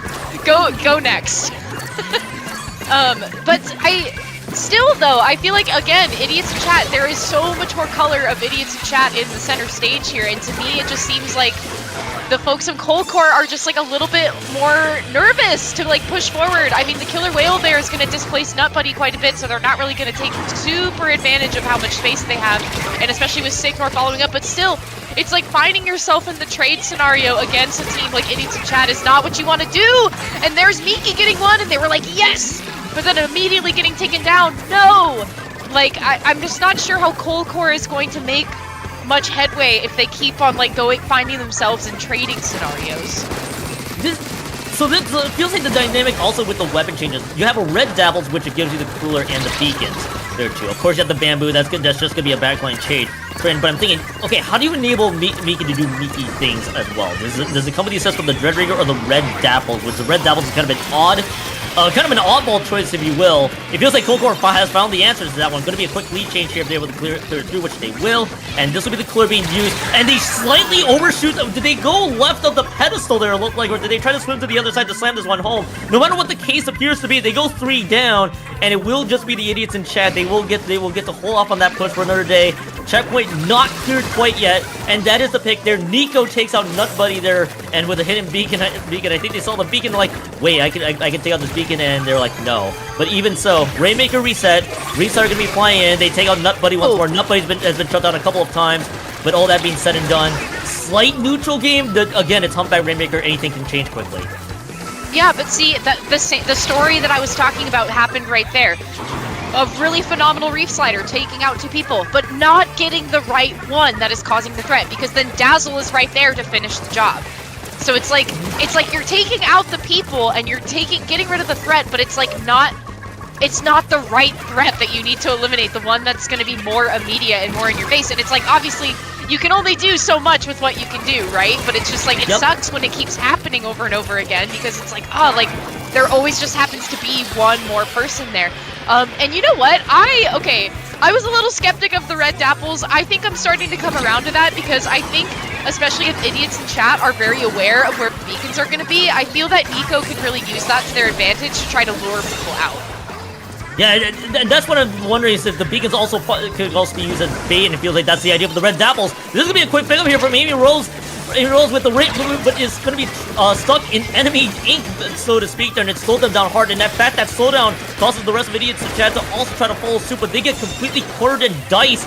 And that'll be the first checkpoint possibly cleared through. Yes, there's all the yellow ink in the world. That's going to be the first checkpoint cleared there for Col Cuore. That's actually going to be a very important checkpoint with the way this game is, by the way, progressing, because this is the first checkpoint cleared about close to 3 minutes and 15 seconds in. Bubble is used, but I don't think that, but they may not be able to capitalize. But Miki takes out one. It's just Dazzle that's left, and the curling bombs that just try to play the turrets there is gonna be good. Will slow them down just a bit. They pick up the Rainmaker down to the 30s, down to the 20s. Wow. There. Dazzle takes out a few, but that is a huge victory there for Col Cuore, because they broke through the checkpoint and got a lot of points in return. Okay, see, maybe the key to success for Col Cuore is just the lure game. Like right there, Nut Buddy was like, oh, 2 people jumping in, no problem. Miki was like, oh, you're trying to kill my friends? No problem. Let me just use what your distraction to my advantage to try to take you out. 27 points on the board remaining for the folks of Col Cuore. The really big mountain to climb for idiots in chat. They gotta really lock in here, if you will, but if you're in the wipeout and there's only 35 seconds left to go, this is like definition time to lock in. This is the moment to lock in if you are the idiots in chat. You got a checkpoint to clear. and a whole lot. But the big thing is that goes for them is one bad move for Col Cuore could spell the end. The Rainmaker resetting is gonna help Col Cuore in this situation, but they're gonna pick up this Rainmaker. Okay, there they go. They're gonna look for the retreat and look for the stall, and they're gonna be on really decent ground. The trip strike's being used to just try to chuck them out on the other side. All of a sudden, is trying to prevent any of this from happening, but they're gonna be in a prime position to take this one all the way home. Wow. I saw what the idea was, and that was well executed from Col Cuore for the stall. And all that being said and done, Seth, Col Cuore stays alive in the set. It's now a 2-1 lead for idiots in chat. Okay, take notes, chat. This is an example of a win's a win. Yep. This is an example of a win's a win because they had the lead and with a few seconds left, it's like, why would we even try to push this? Let's just put it in our pocket and back up. let's just take it back. Let's take it back. Let's hold on to it. Let's keep ourselves in the game. That's kind of a quick and dirty way to keep yourself in. I'm not gonna lie, but again, a win is a win. We're still here. We're in it to win it. We're moving on to game number 4. And now putting idiots in chat on the counter-picking scenario. However, so they've won Clan Blitz and Splat Zone, so they have to pick Rainmaker or Tower again. Which, right? I think it's either the last map one, so I think for sure Crab Leg and Clams out at this point it's very clear. They can't pick Crab Leg, they can't pick Clams. In that one, I believe Zones is still a possible option on the board, but you know, I wouldn't be surprised if we do see Tower Control or Rainmaker anyway. But the way the counter picks have gone, I'm calling it now. If it's Inkblot TC, we're gonna need to stage an intervention at this rate. But I'm gonna be curious to see what happens. But also something to also note with the counter picks here, Saf. So Col Cuore burned both of their counter picks, so this is actually a bigger amount to climb. And now the cards are kind of in Idiots in Chat's hands here because they got all the counter picks the rest of the way if Col Cuore were to win game 4. So this is gonna be a very important counter pick. So Idiots in Chat cannot afford to fumble this counter pick. They actually will stick with Tower Control, but they will go to Hagglefish Market this time for the pick. So no Inkblot sighting. It is at Hagglefish Market, Tower Control. I want to see how this works out. Okay, I will consider this for this moment an original thought. Yes. Picking Tower Control Hagglefish instead of Inkblot. Okay, I will be. You're not being sheep. You're following your own path. Thank you so much for that. And giving us variety. I appreciate it. Okay, so Tower Control and Haggle. Have not seen either team play on Tower Control just yet. Wondering if another fun, zany comp is going to come out from Col Cuore. Because even if the comp was silly, by golly, it worked. It worked, yep. It worked, and it. I think even idiots in chat might be scratching their heads a little bit. With the pitchforks in hand, scratching their heads with their pitchforks a little bit, on how we can kind of mitigate and recalibrate what we want to do here. So I think with this, I don't think Bamboo should probably come back. I'm so sorry. But you know, I've been wrong before, and people make things work in really crazy situations that don't make sense. So, not sure if Bamboo is correct. I think maybe Beacons could be fine, but I also think with something like this that has a massive like moving objective and it moves at one pace, like you kind of are at the whim of where the objective is going to be, so maybe not Beacons. But I don't know, it seems to me that idiots in chat have been kind of rocking with the same formula that they've been going with all day, so I don't really anticipate much in ways of changes there. But okay, yeah, we're back to our normal scheduled programming. So this is kind of the bread and butter of what we're using. But that stamper it does have the crab tank on it. The crab tank is going to be pretty good here, especially with all the high ground and the canopy points that you could take. So I like that pick coming out from Nico. But I also think that Nico has a responsibility to be on the aggressive side with Miki on the roller there. So I think it's just kind of biding your time of being in the background and in the front line. For how to use both those things.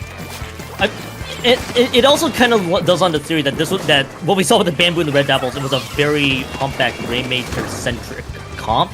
there as well, because using the beacons to completely throw in a very small map, and especially if you're using beacons to bait out opponents, if you want to go that route, it worked out well. So now they go back to actually just set up the here where you have the pencil, you have a reliable cooler option, but now you move Nico into the crab with that stamper. I love the changes overall that we're seeing from Col Cuore. Now it's just a matter of trying to piece it all together and see if you can force the game 5 in the reverse sweep fashion. There, of course, idiots in chat will want to have none of that for sure, as we're actually kind of stuck into a slight neutral game. Only 13 points clocked in so far here. Sap trip strikes being used right away will take out a member. That would be Miki going down. But in any semblance, both teams are going to be looking for silly for flanks here, which Sun has found a few. They take out Nico, but that's all they're going to find. But they're going to get traded away. Miki gets the trade, but more importantly, there's a lot of orange ink on the board. Reefs are flying into the center of the bubble. Not sure about the idea, but Nut Buddy is going to cut them down, and they will follow up with the delayed 3. Now here's the push for idiots in chat. Wow, okay, Nut Buddy has really taken in the way of the Samurai, because I believe they are on a 3-flat streak at the moment. They have taken 3 down without going down themselves, which, funny enough, finds themselves getting the safe passage for the first checkpoint on the tower, and there's going to be a bubble on the tower too to kind of help out with that. However, Signor with the Dreadbringer and the Reef Slider is going to cause some displacement, but not too much for Sun to come through with the triple splashdown, following up with the tri-strike. Some immaculate special stacking coming out from idiots in chat. Not so idiotic now, I would say, Keon, as we're making our way to that 3rd checkpoint. I believe the 2nd checkpoint has already fallen. The 2nd checkpoint, the treacherous 2nd checkpoint here in Hagelfish Market got cleared, and that will just enable idiots in chat to play a lot more aggressively and a lot more loose if they wanted to, because they're in prime position. But the important thing now is to not throw away the lead at this stage, and that's gonna be the big thing that they're gonna have to deal with. Now that you kind of go back to standard here for Col Cuore, as they're trying to rebuild some of the rebuild their ink and try to rebuild some of the trenches. Their Miki shut down on an attempted flank once more. The question now becomes for Col Cuore is how to fight back with being 2 checkpoints down. Losing members is not going to help, but they are going to take 2 members out. Nut Buddy, however, has been on a mission, what it feels like for this game, and Miki jump scares Nut Buddy there with the roller splat. It is going to get shut down, but it is going to shut down some of their offensive firepower they were dishing out. Sun's going to be the one trying to play a little bit more aggressively. They're actually holding the line quite well here, Saf. Yeah, holding the line indeed. I really like seeing this kind of tit for tat we've had between Miki and Nut Buddy. Wow. And to me, it seems like Miki is pulling out the same move every time, that they are either hiding or they're gonna just jump down and fling on top of Nut Buddy. And to me, it seems like that has been Nut Buddy's thorn in their side, because Nut Buddy can handle themselves well against other people, but then Miki is there to clean up the mess.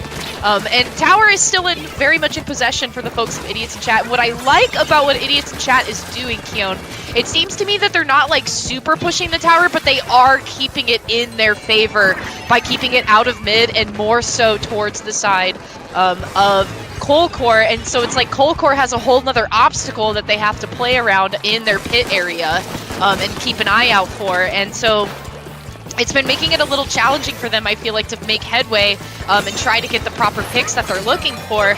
And especially because, like, you have to also be watching where the tower is at. Look at that, Miki taking out Omazen, but then the triple splashdown is going to clean up the damage going on over there. Sun jumping out of danger, looking to pick a different fight, and they're successful. Wow, what a reach from their blaster there against Signor. That was huge. And then you have the tri-strikes helping out Dazzle to keep them safe here as the 3rd checkpoint is about to fall. This is looking very good for the Idiots in Chat. I think the Idiots in Chat will be glad to move on to Grands, or rather winners finals for that matter there, as they just cleared everybody out of Col Cuore's end and just rolled that tower all the way home. Col Cuore's response, not quite enough, and that was pretty much the counter that they chose, and they took that one home successfully. Idiots in Chat back at winners finals. Last time they were here, last month, March 2025, they won this one, we won the Grands, and they won a Grands here. They're gonna see if they can try to replicate the same success story for them. Idiots in Chat were played very well here out of this set here, Saf. Okay, so I feel like I misunderstood when you were talking about it last time. So Idiots in Chat did not make their way up from losers bracket. They were in the winner side. They were in the winner side, and they lost twice. Out of the loser bracket, Splatoon 4 we win. They took out Idiots in Chat in the grand finals, forcing the bracket reset. And in that bracket we set last month, Splatoon 4 we win swept the idiots in chat, and the idiots in chat coming out of the winner side. Something that hasn't been seen in Lowing in quite a while. Yeah, so quite a while. Idiots That's cool. in the idiots in chat, I'm glad to see them make it back here to winners finals here, but they got one big test coming up for them, and that's the Norwegian Wobber Economy, which is a great name, by the way. And something to tee you up here, so I have to get you thinking about it. Norwegian Wobber Economy in day 2 so far has not dropped a map. So this is going to be an interesting assignment. Okay. And they're going against the idiots in chat. All right, this is a battle of wits. Yep. Coming out from... Wait, okay, what did you say? Norwegian Wobber Economy is what I see in Sendu. Okay. That is a name. I see on Sendu Norwegian Oil Economy. I don't see Wobber Economy. It's there now. Yeah, it's the same. I mean, it's about the same group of people, so that's fine. Norwegian Wobber Economy. Oh my god, it's in shambles. The economy is in shambles against the idiots in chat. Name a country that is next to Norway. I'll wait. I was about to say Sweden for a hot second. Watch as I get it wrong, and people and all the Europeans will roast me later. Watch me get it wrong. Inky was like, "What's the question?" I said, "Name a country that's next to Norway." Yeah, Sweden. I did confirmed right. I remember everything. Yeah, Sweden is correct. I was just keeping him on his toes. So I have to think here now. I actually have to put some thought because I think because I was gonna say I thought Norway was the far right, but I might be thinking of what's the one? Finland. It's by the UK. It's by the UK, and it's between the southern end of Denmark. Yes. Okay, I was right. Denmark. Okay, you have the UK, you have Denmark, Sweden, and then following up to the right side of Sweden, if you're north oriented and you're looking at Sweden, is Finland. That was what I was thinking about because I was thinking Sweden and Finland, but I couldn't think but I couldn't remember where Norway was between the three there for a hot second. Yeah. That's where my brain's at. I appreciate geography. I guess I don't think you guys thought that you were coming into Alpha Bracket of Low Inc. April 2025 to learn some geography, but you're gonna learn something today. Learning's only half the battle now for a hot second. Goodness. Hey, also brush up on your geography for sure. Man, but while we get the lobby set up here, I'm glad I'm slowly liking this name more and more the more I keep seeing it, the Norwegian Wobber Economy, or NWE if you will. By the way, real quickly for you, Saf, I mentioned that they didn't drop a game today. Yesterday, 6-0 out of Group A, if I am not mistaken as well, and only dropped, if I do my math correctly here, map wise, is 2. Only dropped 2 maps so far. So they're on a heater right now, to say the least, this entire weekend. But we gotta see if the chat poses the biggest challenge here. And yeah, we got to see the brackets. Yeah, no, 2-0 against Devorameta, 2-0 against SGC, and a clean sweep over Future Tone. That is how we're setting things up here for this winners finals. Yeah, that's coming into winners finals pretty hot. Norwegian Wobber Economy. Yep. Idiots in chat though coming fresh off of a 3-1 win against Col Cuore. So idiots in chat are pretty warmed up. It seems like Norwegian Wobber Economy had to maybe wait a little bit for the idiots in chat to get caught up. Jeez Louise, get a grip, catch up, idiots. But now we're here. We're waiting. The folks are getting readied up in the lobby right now. And opening is going to be on Umami Ruins. Wow. Okay. Finally, we are going somewhere with culture. Thank goodness. Yep. Look, we here like to promote all the culture. I was gonna say culture for a hot second. No, culture for a hot second. One of those two pronunciations for my brain will work together here. Umami Ruin Stones, the 2-zone map. I feel like it's gonna be a fun lead-off map coming up here, Saf. I'm sure. I want to see how this first map plays out. We saw how Idiots in Chat play. I want to see what this Norwegian Wobber Economy NWE, if you will, is made of, because they've been running hot so far. So is Idiots and Chat going to give him a challenge, or is Norwegian or is NW going to cruise their way or move their way through? That's gonna be Name a country that is next to the country that Umami Ruins is based off of. I feel like I can't give you that answer, even if I let it marinate. Even if I entertain the question, I feel like I wouldn't be able to give you a straight answer, and I'll still have to think about it then. Either way, we're loaded in to this one. Hi, Expo, I see you there. The Norwegian Wobber Economy NWE is going to be on the alpha side, yellow side. Purple side is going to be the Idiots in Chat. Okay, custom Expo time from MXTT. I want to see this card. Finally, yeah, this is really fun. I always enjoy how a double bucket comp kind of makes their team shine and like what they would like to do. So I mean, already wasting no time, you can see the Wobber Economy is booming for about 8 unit points until Idiots in Chat come in and crash the party.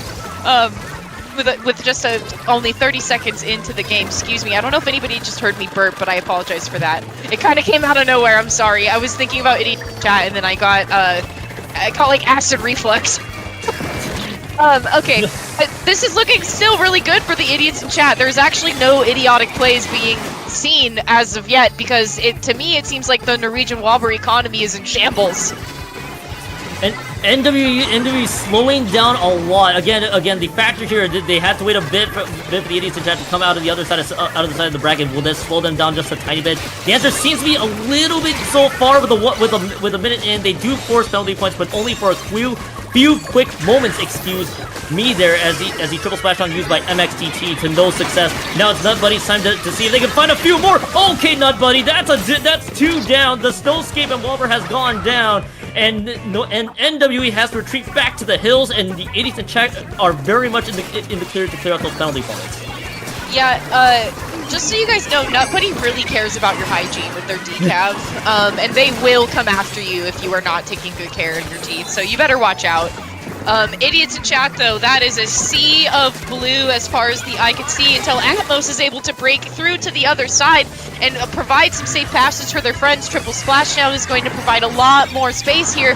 That is the zone flip into the possession of Norwegian Wobber Economy. It seems to me that we're trying to get back up on our feet here. Maybe we're investing in the right stocks. Perhaps we have a high yield savings account. Either way, the economy is getting back on its feet. Very, very much so right now. A lot of the control here from NWE as the Omazen and everybody else picks up the Koi. They take out the Slaughter. Now this is full aggression right now. There's the bubble being used to help protect the team and claim the middle side outside of the zone, which they are able to do successfully. And all for NWE stands. That will only just clear out 44 points. They do cut this deficit close, and now we're on to this zone for zone trading here. Nobody really gained a firm control quite yet on a 2 members up situation for both teams. Made that a delayed 3 for NWE. Atmos is gonna jump in just to see if they can put paint down on one zone, but it looks like it will just be stuck neutral for about a few quick moments. Wrestling match, tug of war match between the zones. Who will get control? The ultimate question. The answer still will have to be determined here in about what looks like another 15 seconds. Yeah, the 2 middle bars there kind of showing you how full each zone is kind of reminding me of how you fish in Stardew Valley. And you need to keep the little fish inside of the little green bar to make sure that you're actually doing it correctly. And that's what this is kind of giving to me with the tug of war, as you said, going back and forth between the 2 sides. And we've kind of been in that now for about 30 seconds here. It's just been an all-out brawl in the zones here. Finally, though, Idiots in Chat taking the zone for, again, a brief moment, because still the teeth are sunk deep for NWE on the zone here. Yeah, NWE was trying to wrestle for the zone. Back and forth we went between both teams here, and it's still nobody really gained firm control of the zone still, even coming down to the last minute or so of the game that we've seen so far. Nobody taking full advantage so far, but it looks like this is going to be a lot of yellow paint, a lot of control here for NWE. So Idiots have 1 minute left to go on the clock. They lose Omazen, T-Tech down, and they're out of the penalty points, so that could be huge as they do lose the Slaughter. MXCT does have that special ready to go, and they're going to burn that one just to get a stranglehold of one of the zones, which they are able to. They are wrestling for this zone once again. Nutbuddy is down on the other side of the map. They have 2 members invested on one side of the zone, and with all this back and forth we go, that's going to be a lead change. 2 members have dropped Dazzle not quite able to get anything out of the zone, excuse me, on the right-hand side of the screen that you're seeing, and it is so far this trade we see back and forth, and NWE has wrestled control here in the past 40 seconds. Yeah, I mean, they're really fighting to make their portfolio be the best that it can be, and their investment is paying off here down to the 15 unit point with only about 10 seconds left remaining. Huge penalty points being applied on the folks of NWE, but idiots in chat have about the same 6 one way, half a dozen the other penalty points of their own entering into the overtime scenario here, but still quite a bit of ground to have to make up. You need to be watching it where NWE is going to try to infiltrate out, because like I said, if you let them get too comfortable in getting control of the zone close to their side, that could be really detrimental. But only a little bit of yellow over there with 2 members going down still in the overtime scenario. Penalty points now eliminated. It's only 16 seconds remaining to make this lead flip. Idiots in chat have to hold on really tightly. They have to be watching their stocks really closely. But with the specials coming out and like pushing and displacing people out of the way, it's going to be just enough time. That is going to be idiots in chat holding us, or no, that's going to be, excuse me, that's NWE holding us together. Oh my gosh, Kyon, the economy, we're so back. The Norwegian economy, shout out to Norway. You're doing well. The Norwegian is in your favor. Everything working out there in NWE in the last 2 minutes of the game.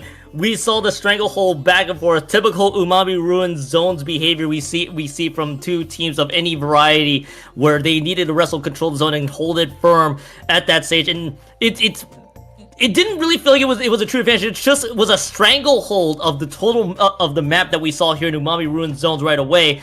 My goodness, though, NW showed up, and that got a little dicey at the end, but understanding we just gotta paint one zone and just keep throwing every paint down over there is gonna be the make or break difference for us.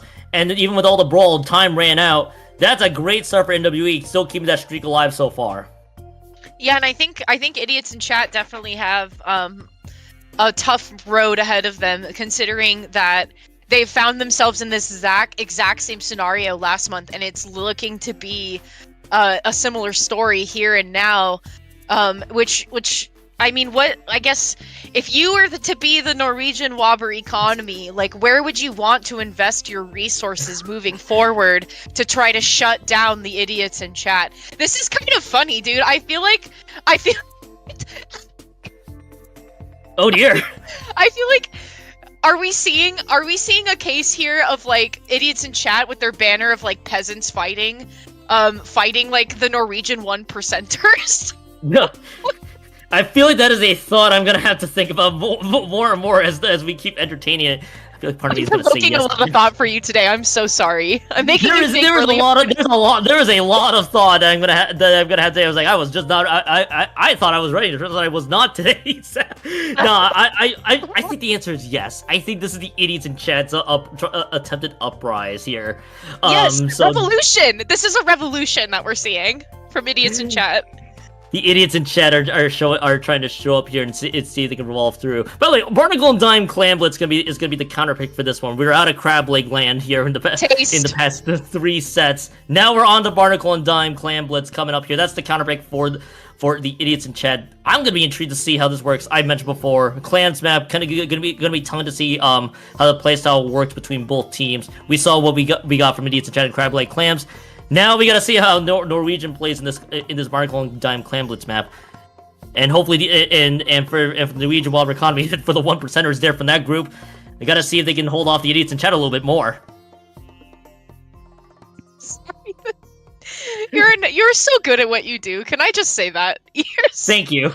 You're so good at what you do, and that was so like well said and nuanced, and I just really enjoyed that. That scratched my brain in a very good way. Thank you for thank you. Okay. I'm glad you're having fun. I'm having a lot of fun. We're back. We're so back. No comp changes here. Oh, a different. No, there is. Okay, all right, now, buddy. Okay. Studying the blade, but also a blade with an upper hand, a blade with a jetpack, if you will. Yep. And verticality. So this one I'm intrigued to see here, Seth. The charcoal decav. Not common you see this weapon on the board. I'm gonna be intrigued to see how this works. By the way, Vanilla Blaster as well for the bubble, but they're gonna have to wait a little bit longer because Norwegian Wobber Economy right out of the gate, 30 seconds in, first push through, and that's 1+2 in. The trip strike used to deter the Norwegian Wobber Economy just a little bit more, as it's 71 points remaining, still counting down. Two more clans being thrown in. MXTT using the triple splash on to assure total control of the map, and it is a 2 members down situation. They could keep this push alive a little bit longer. 53 points for are cashed in, and this could just be the slight retreat here, but there is so much teal paint here, Saf.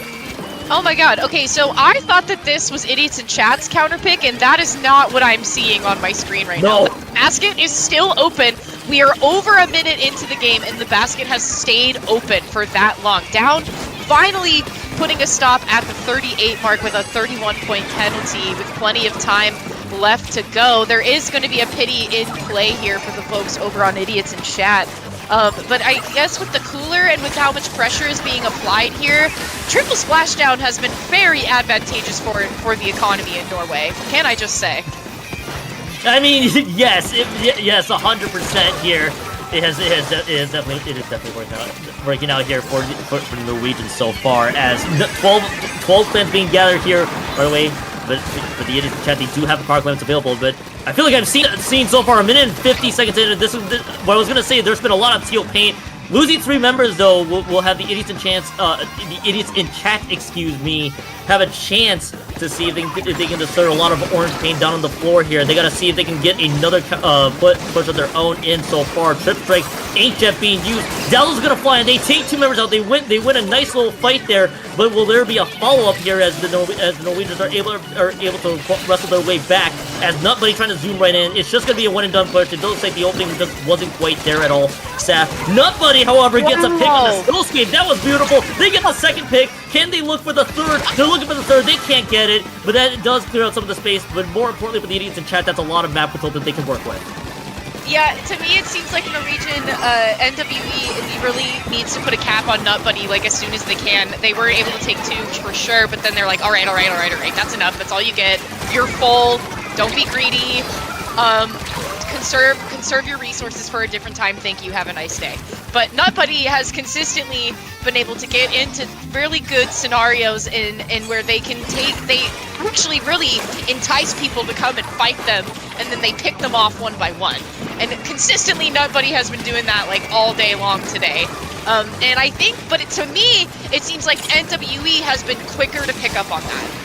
In comparison to what we were seeing last bout with the folks of Idiots in Chat. So, I'm wondering if the folks on NWE are just going to try to play the long game versus Idiots in Chat. I mean, good gracious. Look at the economy in comparison. The Idiots in Chat is in shambles. Wow! Yeah, the Idiots in Chat having to play catch up here, and that is going to be a handful of members down. This is just looking really strong for NWE. 3 more clans for the KO. If they can snuff the clans, they got a lot of control to work with here on a delayed wipe situation. Snowscape's going to be the one to put the finishing touches to this game, and the Norwegian Wobber Economy, my goodness, NWE up 2-0. The stocks are higher than ever for this group, and right now they're one map win away from advancing the Grands, and they are looking really good so far. Yeah, I will tell you, they are doing super good. I think that their investment portfolio, they have really good financial advice on their side. Clearly, because things are going really well for the folks on NWE. Idiots in Chat, though, I'm wondering how we're gonna retreat and maybe recalibrate on our next counter pick, because I feel that they felt very confident on counter picking for Clan Blitz Barnacle, and it seemed to me that completely backfired. So I'm wondering how are they going to pick a different map mode to try to see if they reinitiate some sort of advantage for themselves here. And what could that possibly be to help them work it out? Because again, it's like Nutbuddy has been getting and infiltrating into the right places. But to me, it also seems like they're taking out multiple people, but then their other teammates, they need some more support from their other teammates on like how they can move objective around the map. And so curious to see what the next pick is going to be, because I don't think I'm I don't think they were expecting to get steamrolled on Clam Blitz like that. I'll be honest. That was a giant punch. I feel like this was a giant punch in the mouth here for the idiots in chat with that counter pick. The first push didn't even take 30. The first push didn't even take like the full minute. 30 seconds in, the first immediate push happened. That was the worst start you could have for the idiots in chat that they could have had. And now it's, I think it'll be this is almost deliberation time for this group because, again, one loss and they're gonna have to fight their way through losers bracket side, and that could be a very tough side of the bracket that they're gonna have to deal with. I mean, for NWE though, everybody's gonna have to start buying high here on the NWE stocks so far, because right now they've looked excellent, and I mean, I feel like Seth, the way this team has played so far, the NWE that is, it feels like it's not really just one person. It almost feels like the entire team is playing sole control and playing the map so well. It feels like it's been a cohesive team effort overall with the way they play. Something, Keon, that I've always really enjoyed about the Splatoon verse in general is I really like when people will downplay specials. Like, I feel like when we had triple splashdown originally, you know, we were kind of like, oh, this special is kind of butt. Like, it doesn't really work well. But then you see how NWE uses it, and it's like, oh, wait a minute. No, this is actually pretty good, and like this has actually been really advantageous, and I think it just comes down to like how you use it and who you use it with. And so I really like seeing specials that people tend to like not really care about or like get used in a way to where it's like, okay, like I can now see the value of like where this can come in handy. And for me so far with this matchup in particular, that special has been triple splashdown. And I feel like even earlier with Sun on the Hagglefish Market tower control game, Sun was also using triple splashdown and found so many good advantageous spots for it to work for them, and people could not get away fast enough from them before they could make landfall with it. So I just really like that. I like seeing people use specials that are not as advantageous, and I don't know. I also, no lie, I do feel like Nutbuddy was getting cheated out on a couple of their inkjet shots. Yep. They were getting a little cheated on. Not quite in their favor, unfortunately. And I actually think Nutbuddy is going to be swapping out for this next game. They're going to take themselves out of the equation here as we move into tower control. It's okay. Oh, okay. We're going back to Hagglefish. Yeah, we're going back to Hagglefish on tower control. I'm okay with that. That's fine.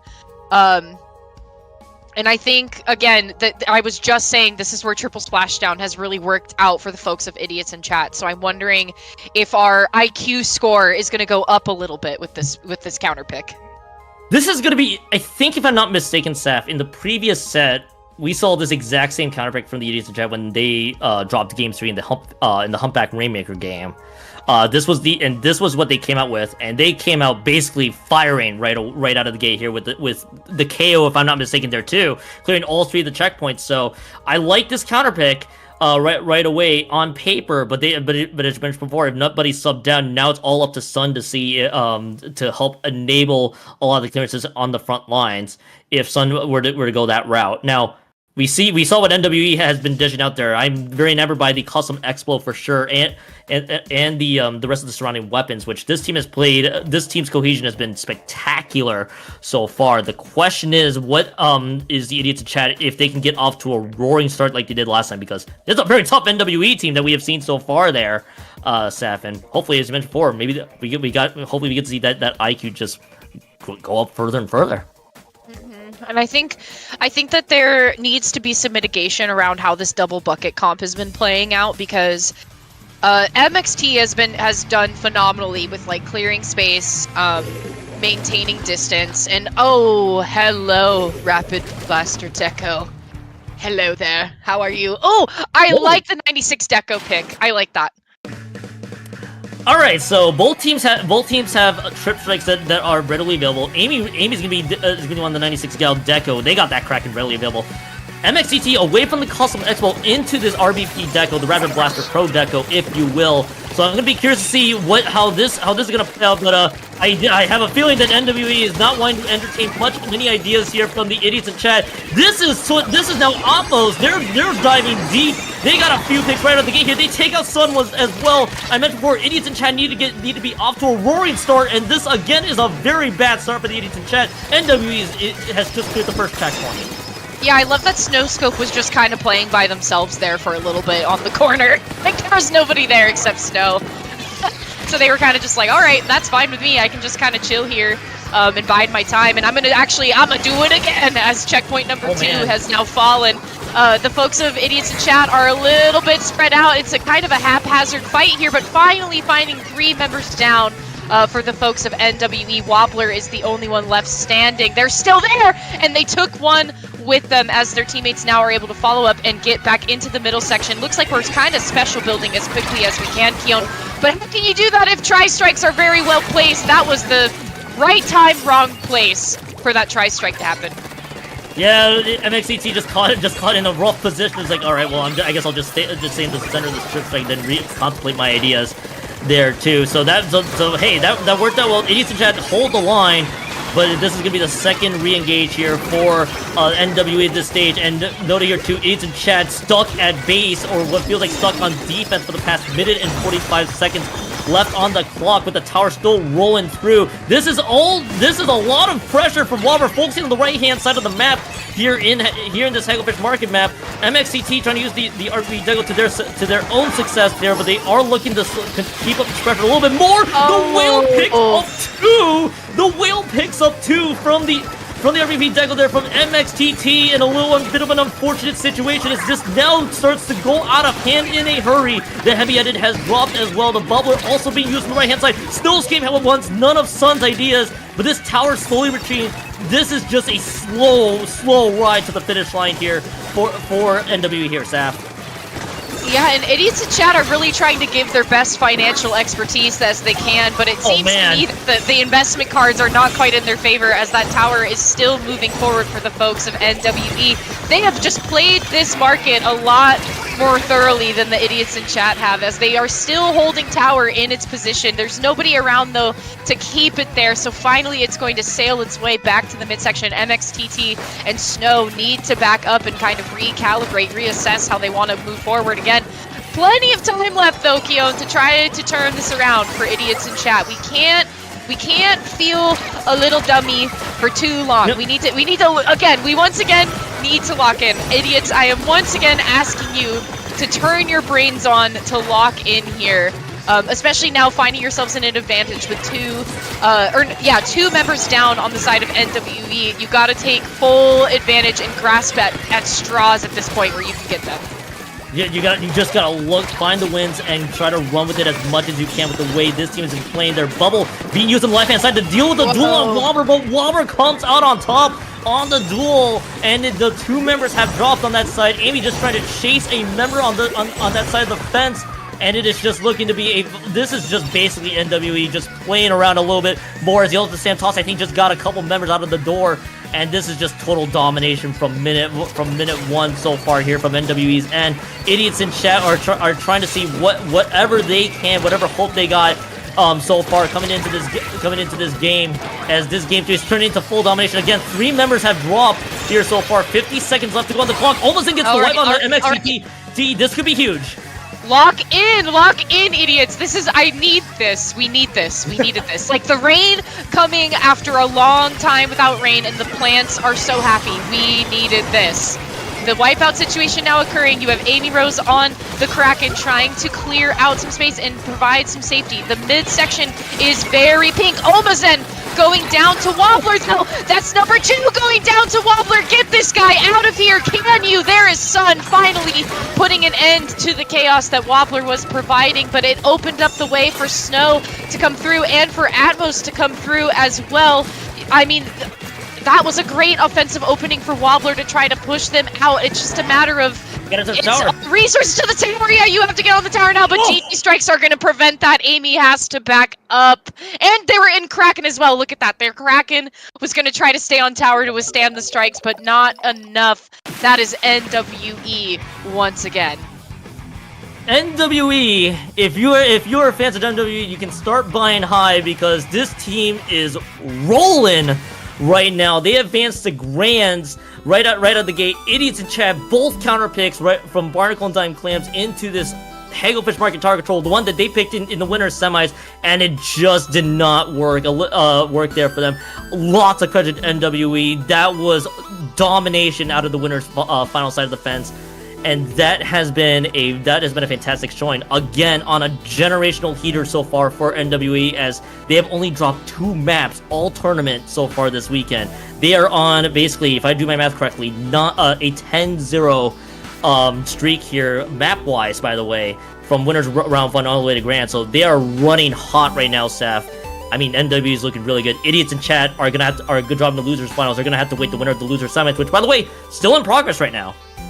Yeah, still in progress in loser semifinals.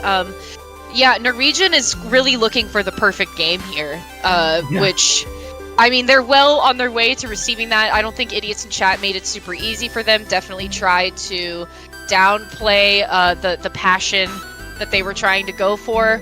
But that's gonna be that, and Idiots in chat are gonna have to fight their way back up through loser side of things. Not ideal, and especially not in comparison to how their last month Flow Inc. run went. But maybe this is just a bump in the road, Keon. Maybe we can try to turn something around here down below on the losers finals sides of things. And they have some time to kind of chill out and wait a little bit too. So a little bit of a break to kind of stretch those fingers, perhaps go on a little walk, get some water, use the bathroom, whatever it is that you need to kind of just like relax for, because there is still quite a story to tell on the side of the losers bracket, of who is actually going to be our contender pushing their way up to grands. The story is still left unwritten.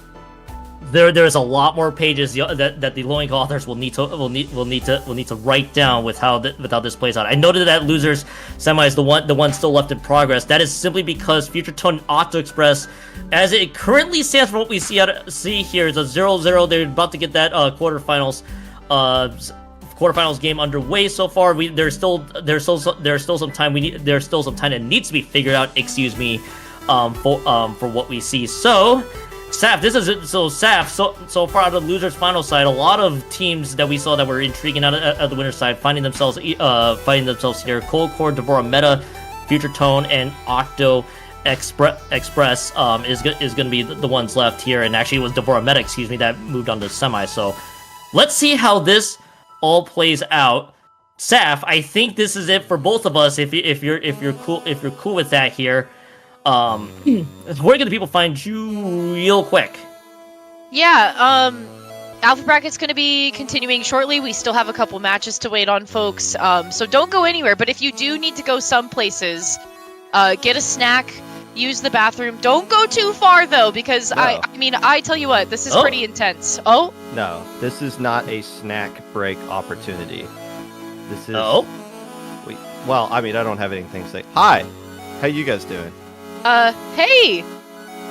So, hello. We're gonna be waiting for a bit, right? So we got like 10, 15 minutes to kill. Shoutouts to Octo-Express, who has played nothing but game 3s the entirety of this tournament. And it would be really cool if they could get a sweep or get swept in this next round. So instead of just having a break, I figured we bring in Cactus. We got Keon, we got Saf here. How's everyone doing today? What is the topic of the day? Popgun asking me how my day is? Well, no. I'm not asking you how your day is. I'm just asking what's on your mind. I don't care how your day is going. I think that you're lying to my face and spreading misinformation, but that's fine. I think you care. You just don't want to tell the idiots in chat that you care. What is so you two commentating the tournament so far? What are some things that stuck out to you? The fact that our opening best of 3 games all went to a game 3. Loved that. Snaps to that. There's a lot of 2-1s on the board from what we saw so far out of alpha brackets. So that's been intriguing to watch, and even the loser side of the fence was also holding things up a little bit more with a lot more 2-1. So that's been fun. But I think the only thing I see is NWE's domination so far has just been Yeah, crazy to say the least. pretty wild. Yeah, perfect game is in sight. Now let me ask you this question. You know we have an announcement at some point later today, right? Yes. Yes. Okay, do any of you three know what that announcement is? I have one guess. One guess, but no. Well, So you don't No. know the actual answer? No. I've been I playing don't know the Pokemon, actual answer, sorry. but I have one I guess. do not know the answer. Okay, well, let's go around. So there is an announcement later on today. We'll let chat. You guys can take a guess into this as well. If it is Super Jump, it's not going to be 5. I think we're on 4. But we'll go around. Sap, what do you think the announcement could be? That was my guess. It was Super Jump. Super Jump. Okay. Gion? I was thinking Super Jump too, by the way. Okay. And Cactus. I'm gonna be a super crazy odd one out. Bring back the state versus state rumble. Ooh. The Oh, yeah. Proving Grounds Region Rumble. Yeah, that was so cool. Why do we not do it again? I'm so good, Cactus. You have been like in my brain the last couple days. Region Rumble, I think about that all the time, and I feel like LCS is filling that niche for me right now. Like, I miss it. We need it. It was so cool. Let's do it again. We did it once. It had a ton of people were watching it. It was on a Saturday night. We did Swiss into a 14 top cut. And we did that just so everybody could play as many matches as they can, and then like, okay, let's figure out who the winner is. It's for anybody who doesn't know what we're talking about. This was 2 years ago, wasn't it? I think so, We yeah. did a special 2023. Proving Grounds where you could only play with people that are in the same state as you. Canada, I think we divided up by not by province, but like by what half of the country you're in. And we didn't let South America play, and they weren't too happy about it. But it was just like supposed to be state versus state. Texas was unfair. Texas basically had Yeah. like 3 members of FT win, and then another +1 player. It's like, okay, we can't. Well, California was good too. The California folks also had a good breadth of California experience. had like 6 teams individual. Like some of these other states, like Louisiana, had 1 player. So it's like, okay, you can be a southeastern conglomerate. And New York, I think, had a couple different players. New York had a good team. Mhm. The Midwest was usually pretty good. I played on the Indiana team. Ohio had a few teams. Michigan, Wisconsin. Wisconsin kicked our butt. I but played yeah, on the Washington team. Was that an actual like four people from Yeah. Washington? All 4 of How'd us you from do? Washington. It was me, Kurta, Bran, Nina, and Enki was like our honorary guest, but he had to work that weekend. But yeah, all of Right. us were from Washington. Okay. Well, there you go. I guess it could be a Proving Grounds Region Rumble. I have had 0 interest in bringing that back, just because it was so convoluted. I will say this though: if we did bring it back, we would fix the regions. I think like the Midwest play. I think our Midwest region was like completely jank. It wasn't actually the Midwest. But I don't know. There's some things to rework with that. We can do it, I guess. I don't care. Let's go. I feel like the theme of the day, honestly, has been geography. Right? Hey, They Just did talking about geography. so that's someone on the Idiots in Chat team. They did that last month too. They were just in the Battlefy, or not the Battlefy chat. They were in the Sindo chat to everybody they played. It was like, hey, name 3 countries that border France or something like that. It's like, I was focus wondering on about playing that. Set. Doofus.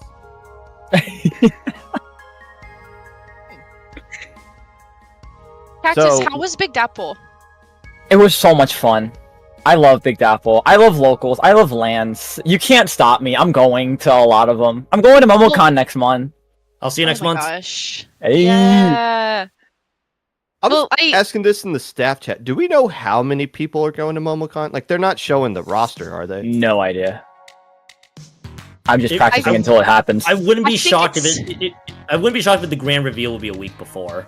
I think it seems to me that it's a decent amount of people that are going, because I was telling the organizers of Battle of BC about this, because Splatoon for Battle of BC got announced I want to say a month before the event, and so they still got 9 teams to sign up for it with only a month, which I think is pretty impressive. And I'm feeling like MomoCon is going to be kind of the precursor to what Battle of BC could do, because now that people know that MomoCon is on the map, people are like, oh yes, I'm going to plan to go. And I'm telling the people of Battle BC, I'm like, you have the same formula cooking here.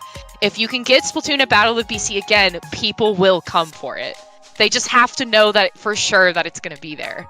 Well, same thing for Get On My Level. Yes, same thing. Yes, yeah. Over the 4th of July weekend in Canada. Anybody going to that this year? I'll be there. You'll be there. Okay. I might have you. The Riptide that I wasn't at, I had Falco as kind of like a reporter on the scene. Yes. Wonderful. I might Yes. have to do that with you. I will pack a suit and tie. I got you. Don't worry. Oh, hell Cactus yeah. reporting live from Commonwealth, Canada. Can you please? The American representative. On the Yes, Please. please. Absolutely. And then you have your little microphone, tiny, not a big one, just a tiny one with a little little fuzzy cap. Oh, that's amazing. But the difference though, I feel like with Get On My Level versus the other ones is that, which shout out to Siren by the way, I feel like Get On My Level has done very good at advertising itself with a lot of time. So it's known that Get On My Level is happening. It's been in conversation. It's been known. But then it's when you first initiate having Splatoon at a LAN, and it's and I feel like a good example of this could also be Genesis. Splatoon left Genesis for a while, and then it came back. And then when it did come back, it just didn't get as many people, I think, as they were hoping for, because it's just been inconsistent. But then it's you have something that has giving people a lot of time to make plans for. And I just really feel like MomoCon is well set up for that formula now, and I feel like Battle of BC can do the same thing.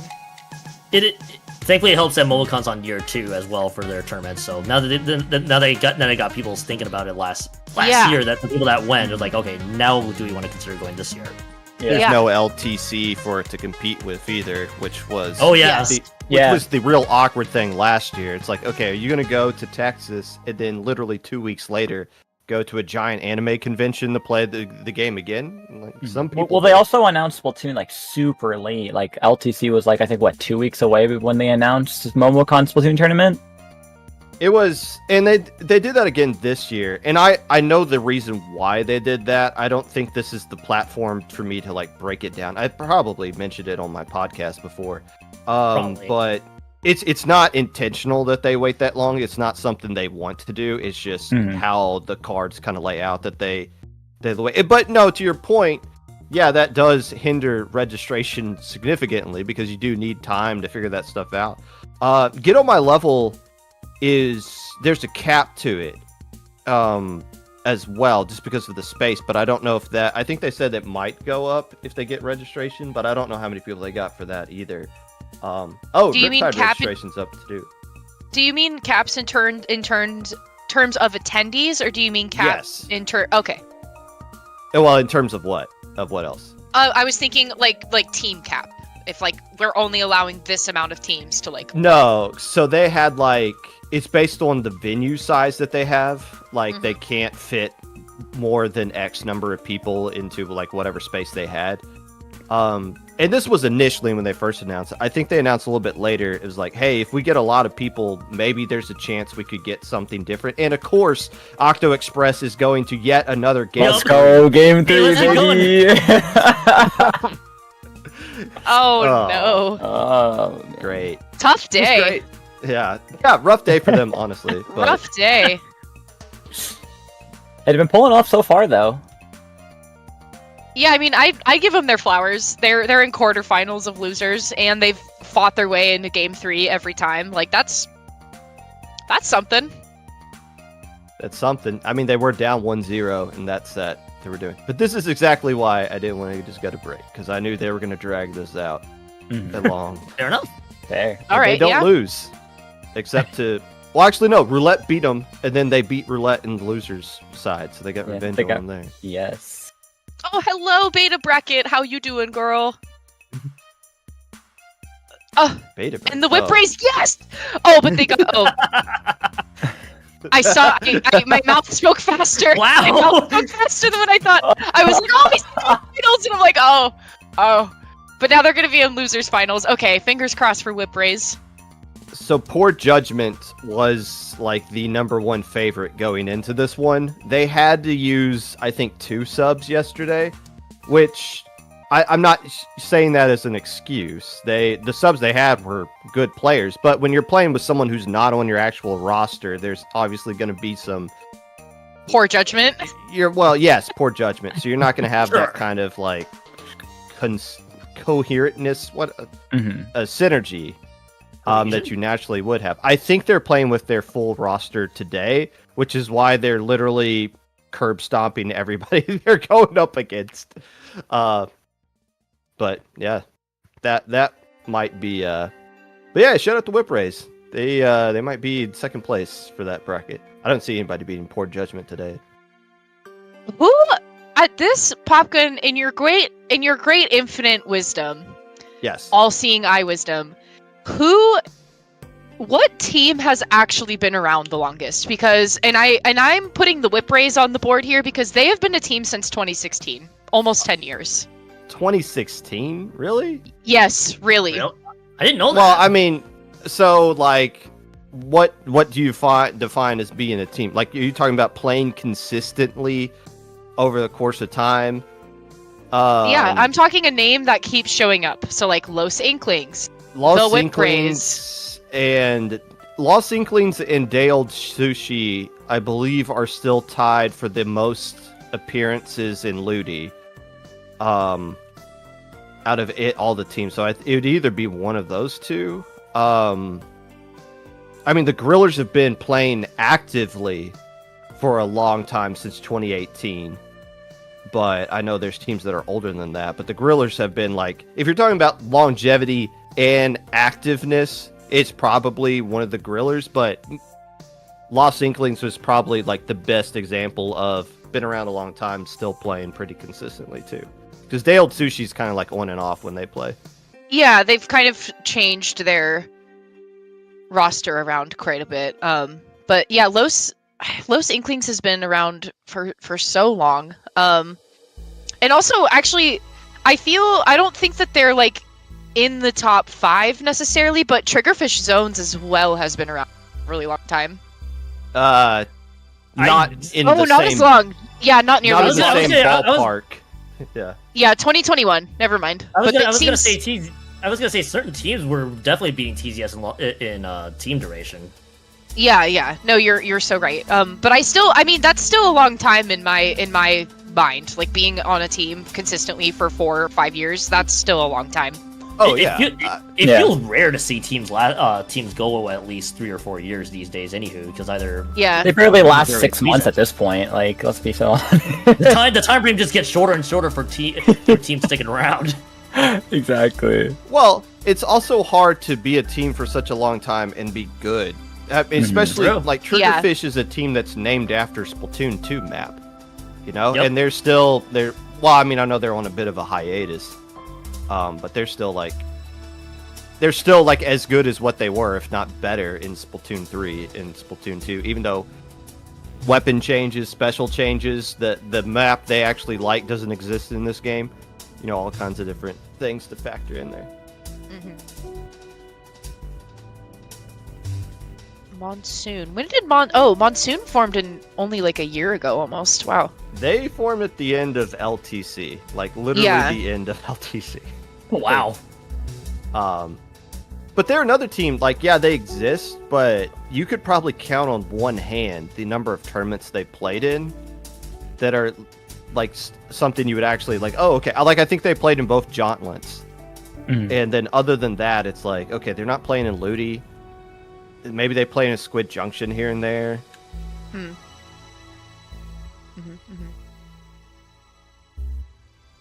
Oh my goodness. That's a great question. I don't think ever since Persistence left, it's just like, okay, for me, it's just the Grillers are the only team left from my generation, and then that's it. Yeah, I didn't even think about Persistence. That's so true. I forgot about Persistence, and that's only because of the disband. I remember Cactus, you were part of Persistence, if I'm not mistaken. For a short while, yeah. Yeah, for briefly. Yeah, speaking of which, Cactus, you have been a part of a lot of teams. I have. I could still name them all, too. All right, listening. Okay, the first team I ever joined in comp, end of 2021, a team called Octo-Express. I remember Octotonics. Yeah. I do. From there, I went on to Cephalosouls. Still talk to some of those players to this day. They're really amazing players. That was for a couple months into 2022. From there, I jumped onto Aquatic Vanguard. From Aquatic Vanguard, I believe I jumped to... I believe that was the... And when you were with AV, that was when you and OBT overlapped on AV, is that right? Yeah. Yeah. Okay. Yeah, because OBT was on there for a little bit of time already, and then he will still OBT still reminds me to this day. He was like, "I fought for you to get on that team." And then I think I want to say the next team from them was a team called KO Calamari. And then from there was Persistence, then Secret Elixir, then... Forgot about them. Yeah, they were around for a little bit. Have I been on a team since Secret Elixir? What was your Ludi team this season? It was a pickup called Kintsugi. Kintsugi, Right. Yeah. I guess you could technically count that as a team, I guess, for Ludi purposes. But yeah, I personally call it a pickup. But yeah, I guess my last actual team that I was on for a while was Secret Elixir, and since then I've just been floating around. When I think about Aquatic Vanguard in terms of low ink, I think about this more often than I should. I don't know why this keeps popping back up in my head. The set where they played, I forget who they played against, but it was like winter semifinals when Alpha was a single elim bracket. So like they win, they go to grand finals. And they're down 2-1 in a best-of-5 set. They counterpick Hagglefish zones, and they use double junior Paintbrush at a time when Paintbrush had just come out. I believe it was Twig on Paintbrush, and of course, probably. And it didn't work, and it had no shot of ever working. And I just, to this day, am still mad that they did that, because it's like, what did you think was going to happen here? It's like you just threw the set away on this silly comp that probably worked in a scrim against a weaker opponent, and then didn't work against the team that probably went on to win low ink. And were you part of that? Do you remember that, or are you not on that team? I was not on the team at that point. I had left. You were probably at Secret Elixir then. Yeah.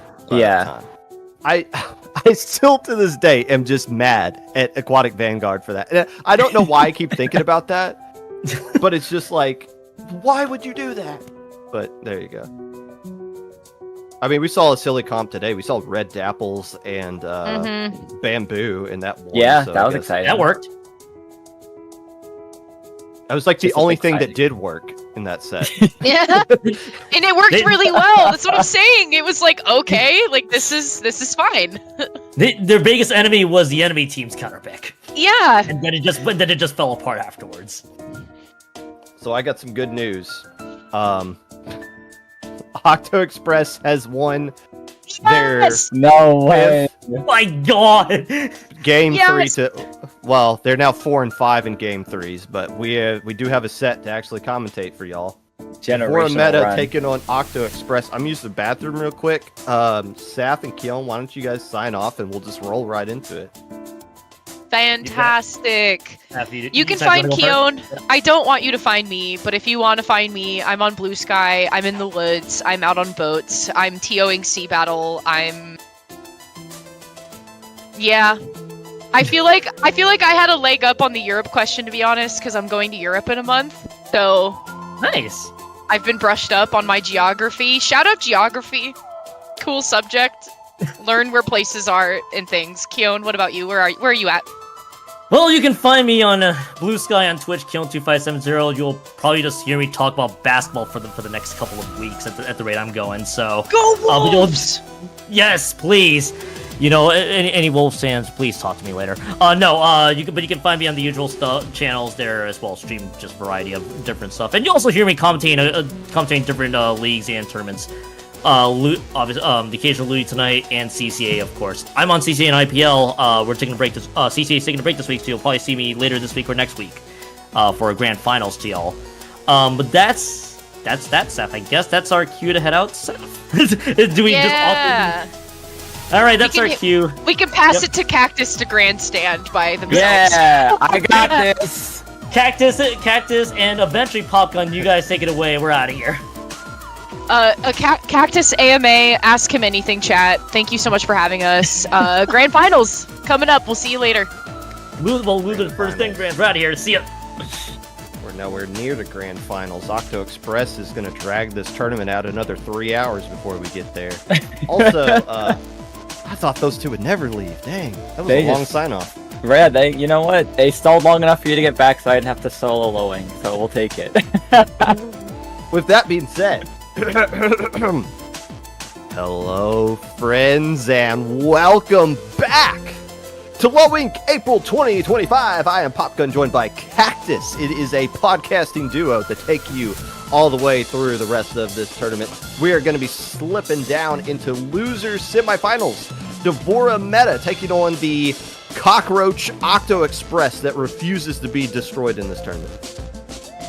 Yeah, not only that, but themselves too. If you look at how they've been running losers bracket, both of these teams have been making an incredible losers run. Be that Devorameta has been, kind of clutching things up until that last previous round where they've been going 2-0 until Col Cuore took them to a 2-1. So both of these teams, who will be the last one standing in this losers run boxing match?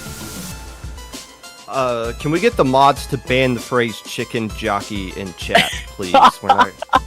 Absolutely not. Also, Cactus, there's a question. Are you going to be bringing Kermit on for this? Or is Kermit still retired? The Kermit suit is retired from lands. I cannot bring that thing around anymore. It takes up way too much space in my suitcase. I bring Kermit around here and there. He just kind of makes the physical appearances and goes from there. What do you mean suitcase? Why have it in the suitcase? Why would you take it off? You're right. I should totally be wearing the Kermit suit at TSA and then just kind of stand there, just be like, I can explain. They're gonna be like, are you the Kermit the Frog? And I'll have to stand there like, hello, yes, that is I know. No pictures, please. Autographs later.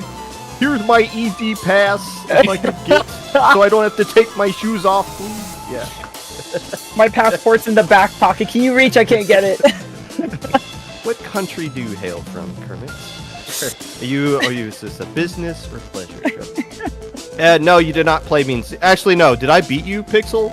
If I did, then yeah, that was me on the heavy edit. If you beat me, nah, that was somebody else. Anyways, people are getting into the lobby. What do you want to tell you about Octo-Express? They have been on a very not fun run, but they are very resilient. They lost to Roulette 2-1 earlier in this tournament, and then spent the entirety of losers bracket winning 2-1 over Clown Ensemble, the very heavily favored Stars Impact. Roulette, they got revenge on them, and Future Tone now going up against Devorameta, who's been playing the same amount of time in losers bracket. Who knocked them out? Norwegian, okay, the NEW, we'll see them later. But Devorameta has been having a much easier path through losers bracket. They've swept 3 of their opponents, just beat Col Cuore 2-1 to find themselves in this set. Yeah, you can't help but feel they've been ramped up and eager to go. I mean, Devorameta has been sitting for probably the past 15 minutes, while we were stalling on the commentary before for Octo-Express to keep things going. And if there's 2 ways this can go, the universe can drag this one of 2 ways. Either Octo-Express somehow manages to bring Devorameta to the game 3, or Devorameta just switches things back up like they've been doing the first 3 rounds of the losers bracket and swifts over to a clean 2-0. And we're going to be getting in here. This is best of 3. Splat Zone's Robo Ramen is rearing its ugly head here for game 1. As far as what to expect from these two teams, we haven't seen them yet. I believe Devorameta might have been on stream earlier, but I wasn't paying attention. So your guess is as good as mine. I will say this, though. It is loser semifinals, so from here on out, for Splat Zone's maps, you are going to see a Dread Ringer. It's an unwritten rule in Lowink. It's not in the official rules, but it's kind of a gentleman's agreement that everyone's going to be using a Dread Ringer from here on out, especially for Splat Zones. Does the slider cheese work on this map? I believe it does if you have 2 splat bombs paired with it. So you could see it paired with like a T-Tech or a Junior if you really want to, with that, or a pencil shooting at least 1 line of ink with a splat bomb, and then you're going to cap that with that slider in no time. But it's a little bit larger of a zone than that would be like of Mako Mart, so it takes a little bit more extra. Chunky is on this roster. Oh, another Meat Boy. Meat Boy comes back. I feel like we always see a Meat Boy. This Meat Boy spelled different though. It's 2 E's. There's like 20 people named Meat Boy. And I remember I talked to someone who claimed they were the original Meat Boy, which there's no way that was true. But yeah, this is Meat Boy number 13. When anyone signs up for Lowink with the name Meat Boy, I instantly put them down as a red flag for our verification staff. Because like most of the time it's somebody who should be banned. But in this Meat Boy's case, they're just fine unless they find a way to win this tournament right here. Finally get into... Oh! Okay! Yo! Hydra sighting! Oh, it's not going to go well, is it? Well, now hold on. They have a lot of paint backup, though. You have Furby on the wiper. You do have a Zap player for a lot of paint pressure. This could go really well, at least on the paint side of things. Hydra on this map, so be it, and you don't have to deal with any Zukas, right? That is a T-Tech on the other side. You just got Killer Whale. So yeah, if I'm going up against this comp as a Hydra player, I got to be feeling pretty good. There's no pencil on the other side either. So maybe Rocco's just going to fall asleep on that wall, maybe go down every now and then just to get some more paint. But yeah, I was not expecting that. That makes me happy to see. We'll see how long that lasts right there, though. Yeah, eventually you got to come back down for air. But there we go. Now, on the other side, what is going on here for is that Octo-Express? Yep. Yeah, they're rocking with that double bomb Junior, Reef Slider, T-Tech for that strike support if they're unable to cap that zone with the Reef Slider right away. Unfortunately, down goes that Hydra. But a lot of comeback between these players, a lot of just brutal brawling going back and forth. I do love that they also brought out the brush to be a nuisance, not only just its weapon itself, but also to a little bit maybe annoy the Hydra, right? That's what those whales are going to be really good at, is trying to displace the Hydra from that high standing on the glass. So right now both these teams just trying to hold this zone back and forth, with Devorameta not giving up as easily. The traditional opening for game 1 between two teams in Lowink, as they start to get a feel for each other. Try to see how this set is going to go, ease into it. Even though it is the best of 3, you don't have such time to figure things out. Chunky by themselves, DK! Chunky's dead! Just gotta get that out of the way. Perfect opportunity. Thank you. We're good. Thank you for that. That bomb shouldn't have hit with that Reef Slayer, but you know what? It did it, and it gets 2 with it, and Rocco just taking down Chuck. Oh, that's Chucky, not Chunky. Oh, it's not Chunky. Oh, man. Chucky's dead. All right. Fair enough.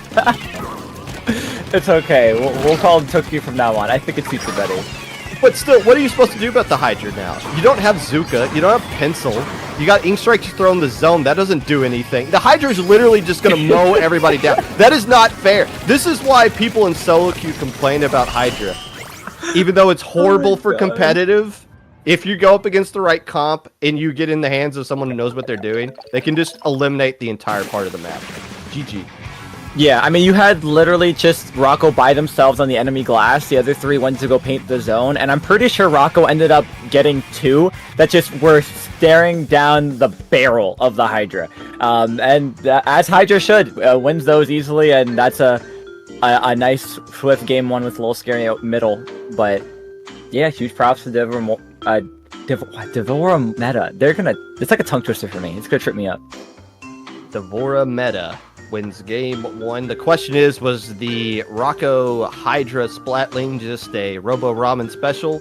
Or is that something we expect to see going forward? If that is the case, and I'm Octo-Express, I am trying to think of the 50 gazillion things in this Splatoon 3 game that counters Hydra and maybe bring out a couple of them. Because if you can take Rocco out of the game, that's going to make it a lot easier for the rest of your Slayers to continue to hold forward and not get punished as they're going to do so. We're going to see a Sniper come out at some point. Are we going to see that Zuka come out at some point? Are we going to see even Tenta missiles would be good at slowing that thing down? There's so many counters to Hydra.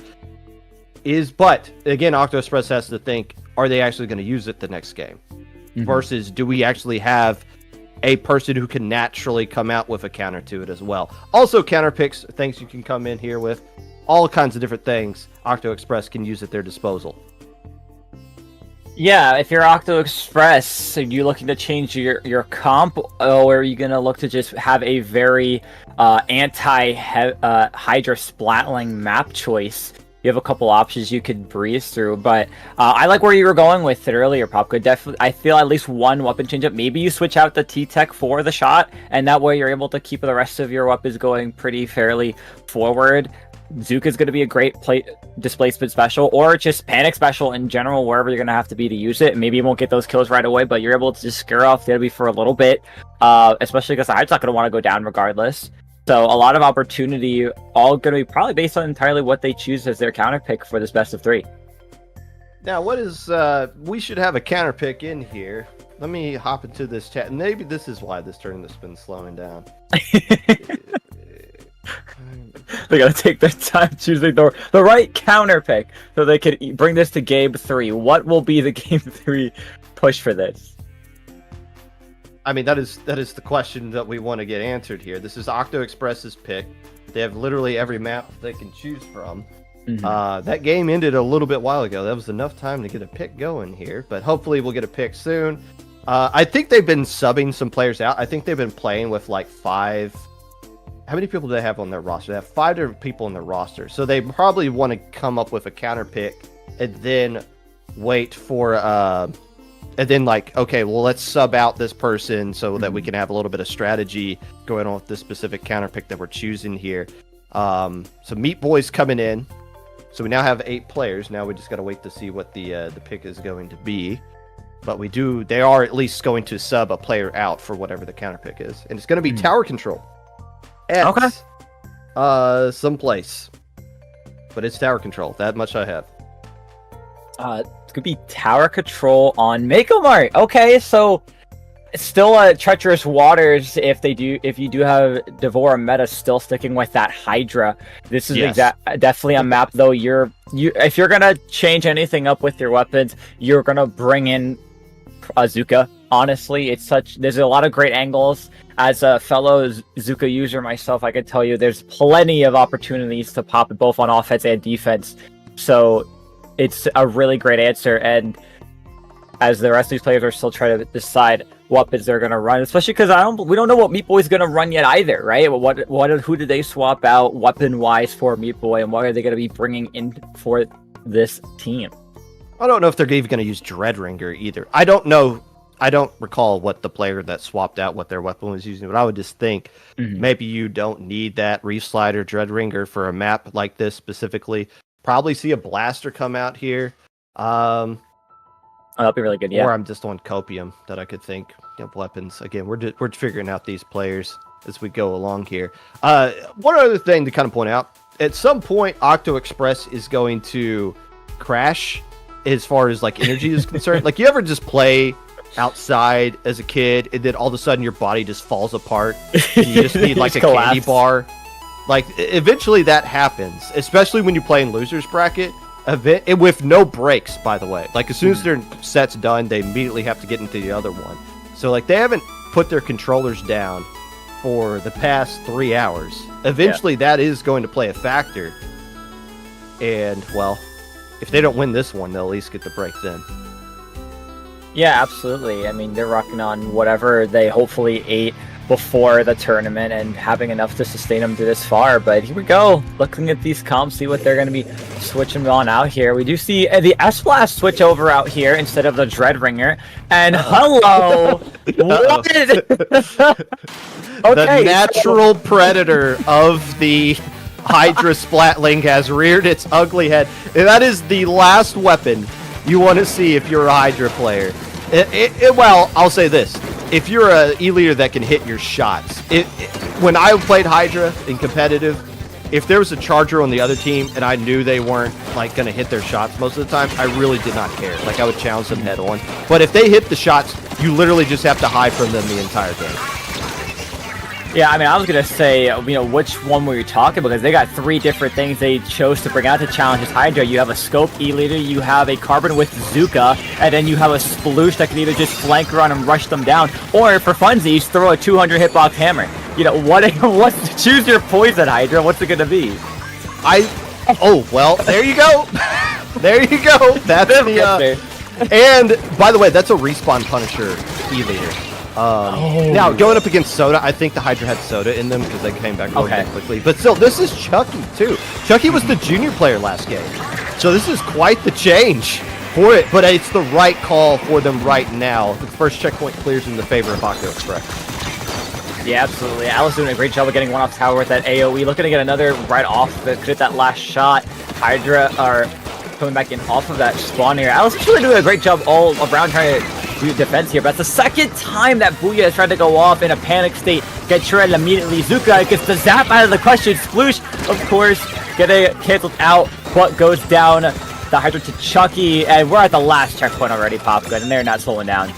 Well, I think we're going to a game 3 yet again. The good news, both games have been pretty quick. Question mark, this one's not over yet. We're still playing this. Okay. Oh, no, there it is. Yeah. All right. Another game 3, but this has been a fast 3-game set. We'll take it. Yeah, change up the pace a little bit. That complete comp change up was exactly what Octo-Express was looking for, really putting the Express in their name, and they solidified a KO, barely letting Devorameta even get close to halfway through that first checkpoint. Had all the answers and more, and they pulled it off. Here we go, another game 3 in their ever-running losers set. So, we're talking a lot about the Hydra. The Hydra was 100% the reason they won. Well, I mean, it wasn't the only reason, but it was a heavy reason why they won game 1. Once the Hydra got into that wall position on the enemy side, it just completely shut down the spawn area. They had no choice but to dump out to their left, where the rest of the teammates for Devorameta were right there waiting, and they just picked them off one at a time. This game, though, Octo-Express brought the worst weapon you want to see on the other side if you are a Hydra player. An E-Leader, a scoped E-Leader. Even a unscoped vanilla charger has more range than a Hydra. It's insane, it's unfair, but an E-Leader, it's not even close, so there's nothing you can really do about that. The E-Leader eliminated the Hydra. Even if they were to get a push going, that Hydra couldn't just sit out in the open on one of the stacks and just dominate an entire side of the map. So, a good counter pick and a really good, changing your comp. Again, that was a junior player going to the scoped E-Leader and doing a hell of a job on it as well. So the flexibility, the strategy of Octo-Express, throwing a rock when the other team had a scissors ready to go. Rainmaker is the counter pick in this decisive game 3, coming out from Devorameta. And they're going to a really great backline map, right? You have Crab Leg Capital, but this is going to be great for either side. Rocco Shore on the Hydra if they choose to bring that out again, unless they hopefully maybe main other Splatlings that will be a little more faster or mobile. But if you allow Octo-Express to get set up even the slightest, if they bring that leader back out, you're going to be in for some trouble. That thing's going to keep you in your spawn while they just swift through those checkpoints. So there might have to be, if not a comp change from Devorameta, at least maybe a slight playstyle change just to handle what's going to be thrown at them. Now, Rocco's been using Object Shredder, which works against the Rainmaker's shield. They haven't really had many other objects. It worked great in Splatoon 2 because you could just eliminate armors. You could eliminate K-Gals, like their walls and their Booyah Bombs. You could just destroy them with it. Maybe they use that here, but as a Hydra player myself, I hated Rainmaker just because it's so difficult to make that thing work on this comp. You need so many other things. They're going to rock with the Hydra yet again, bringing back out the Dreadringer. Chucky is saying, I'm more than happy to use my E-Leader. They got the Luna Blaster as well, the Zipcaster Luna Blaster, to go along with what Meat Boy was bringing there. And Lucas switched over to the Splatter Shot, still keeping Azuka on hand at all costs. Cooler will be popped out within the first 14 seconds, but down immediately goes Rocco to the Luna using the Zipcaster. So already there goes their backlight for that. Reslider will try to go in and get a pick here, but Meat Boy's just gonna immediately trade that out. And as the Cooler gets popped, oh, it's just Rocco alive, and this checkpoint is about to be cleared. That's again, that's a respawn Punisher coming out from Elite, which is a bold choice to do in Rainmaker, because you're gonna die if you're the one who picks it up. But the Hydra has just been eliminated from this game. 29 remaining. That's a winnable score on this map. Yeah, and especially the space they're able to hold. Luke's just being ever so aggressive. Chucky not afraid to stand in these middle ground areas. Again, it's really going to be how does Devorameta find an answer to get rid of this Hydra, or not Hydra, the E-Leader that has just such strong positioning down here in the center of the map. Now it's just really tough for them to Devorameta to get on in here. Thankfully, catching this flank on here will waste an entire route to get them out. I believe that player was coolered, so they'll be back in no time. Panic Kraken comes on out, and looks like we are going to see an attempt to run this Rainmaker for a quick checkpoint. Here goes Rocco. They get it. They do. Devorameta got the checkpoint. That's out of the way. 3 minutes, 30 seconds. There's still plenty of time for them to get something going, but this Hydra has just been eliminated so far, and they're going to have a tough time, but they're so close, actually. 6 points away. Can they get the pop? They are. Oh, if this Reslider can lead the way, but somebody, somehow, oh, this is dangerous. That Hydra has their rev ready to go. That's going to get them the pop. Can they just grab it and squeak forward for the lead? They do! They get it!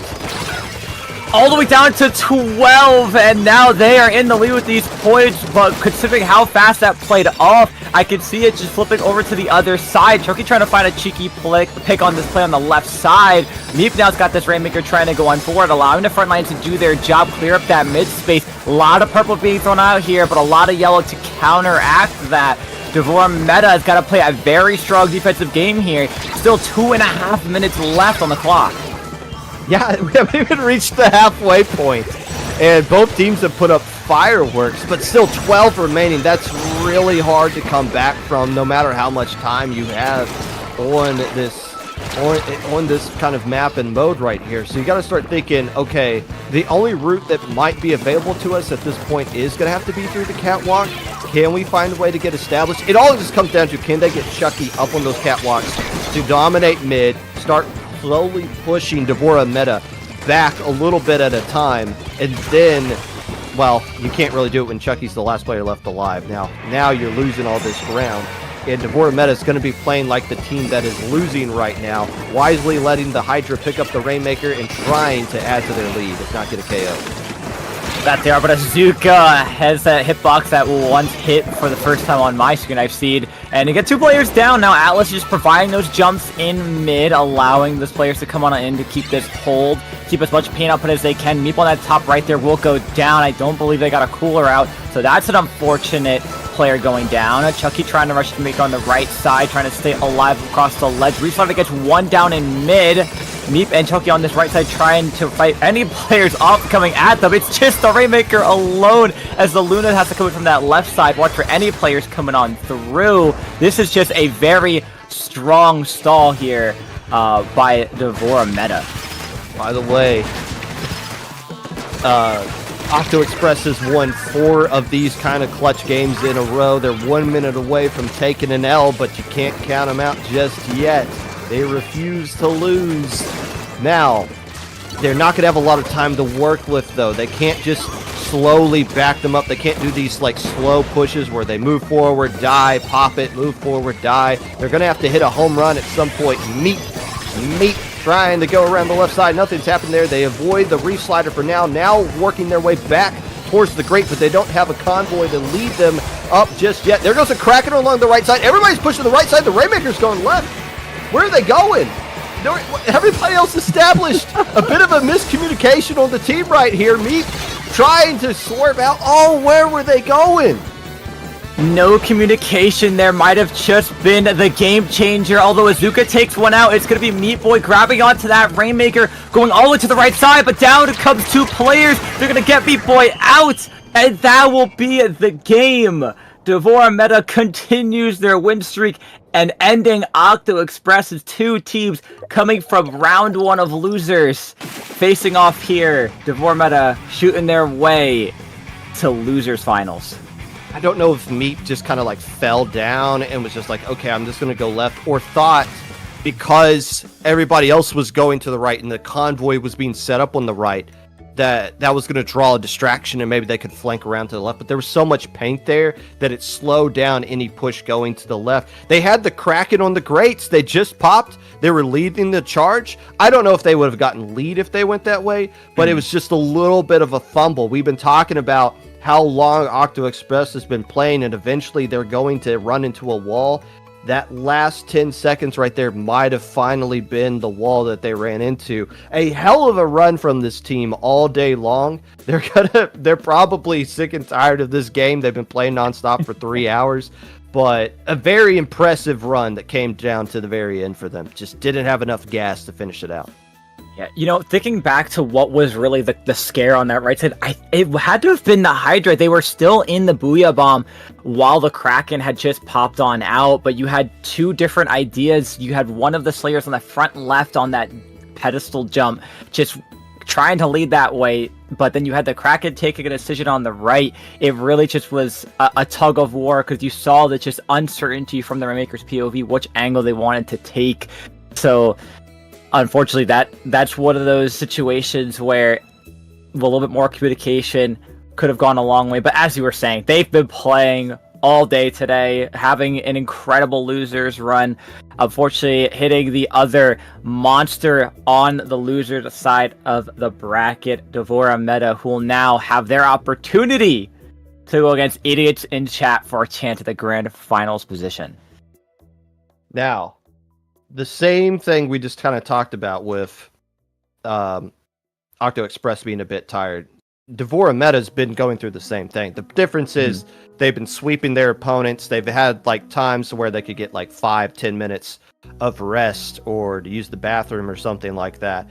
But they've been playing for a long time too. And the Idiots in Chat, who will actually be in chat when the set goes on, so you know they actually pay attention to the stream, and they know that there's a Hydra coming. So they've had time to kind of figure out, okay, what are we going to do specifically to get rid of this Hydra, to make sure they just don't completely dominate certain parts of the area. You can figure out ways to deal with that. And, well, if they do that, they get a return trip, their 3rd trip to Grand Finals. 2nd in as many months, going up against what appears to be the unstoppable force of the Norwegian Wobber economy. But we'll get to them when we get to them. Right now, can the Idiots in Chat take care of business here now that they know what's coming?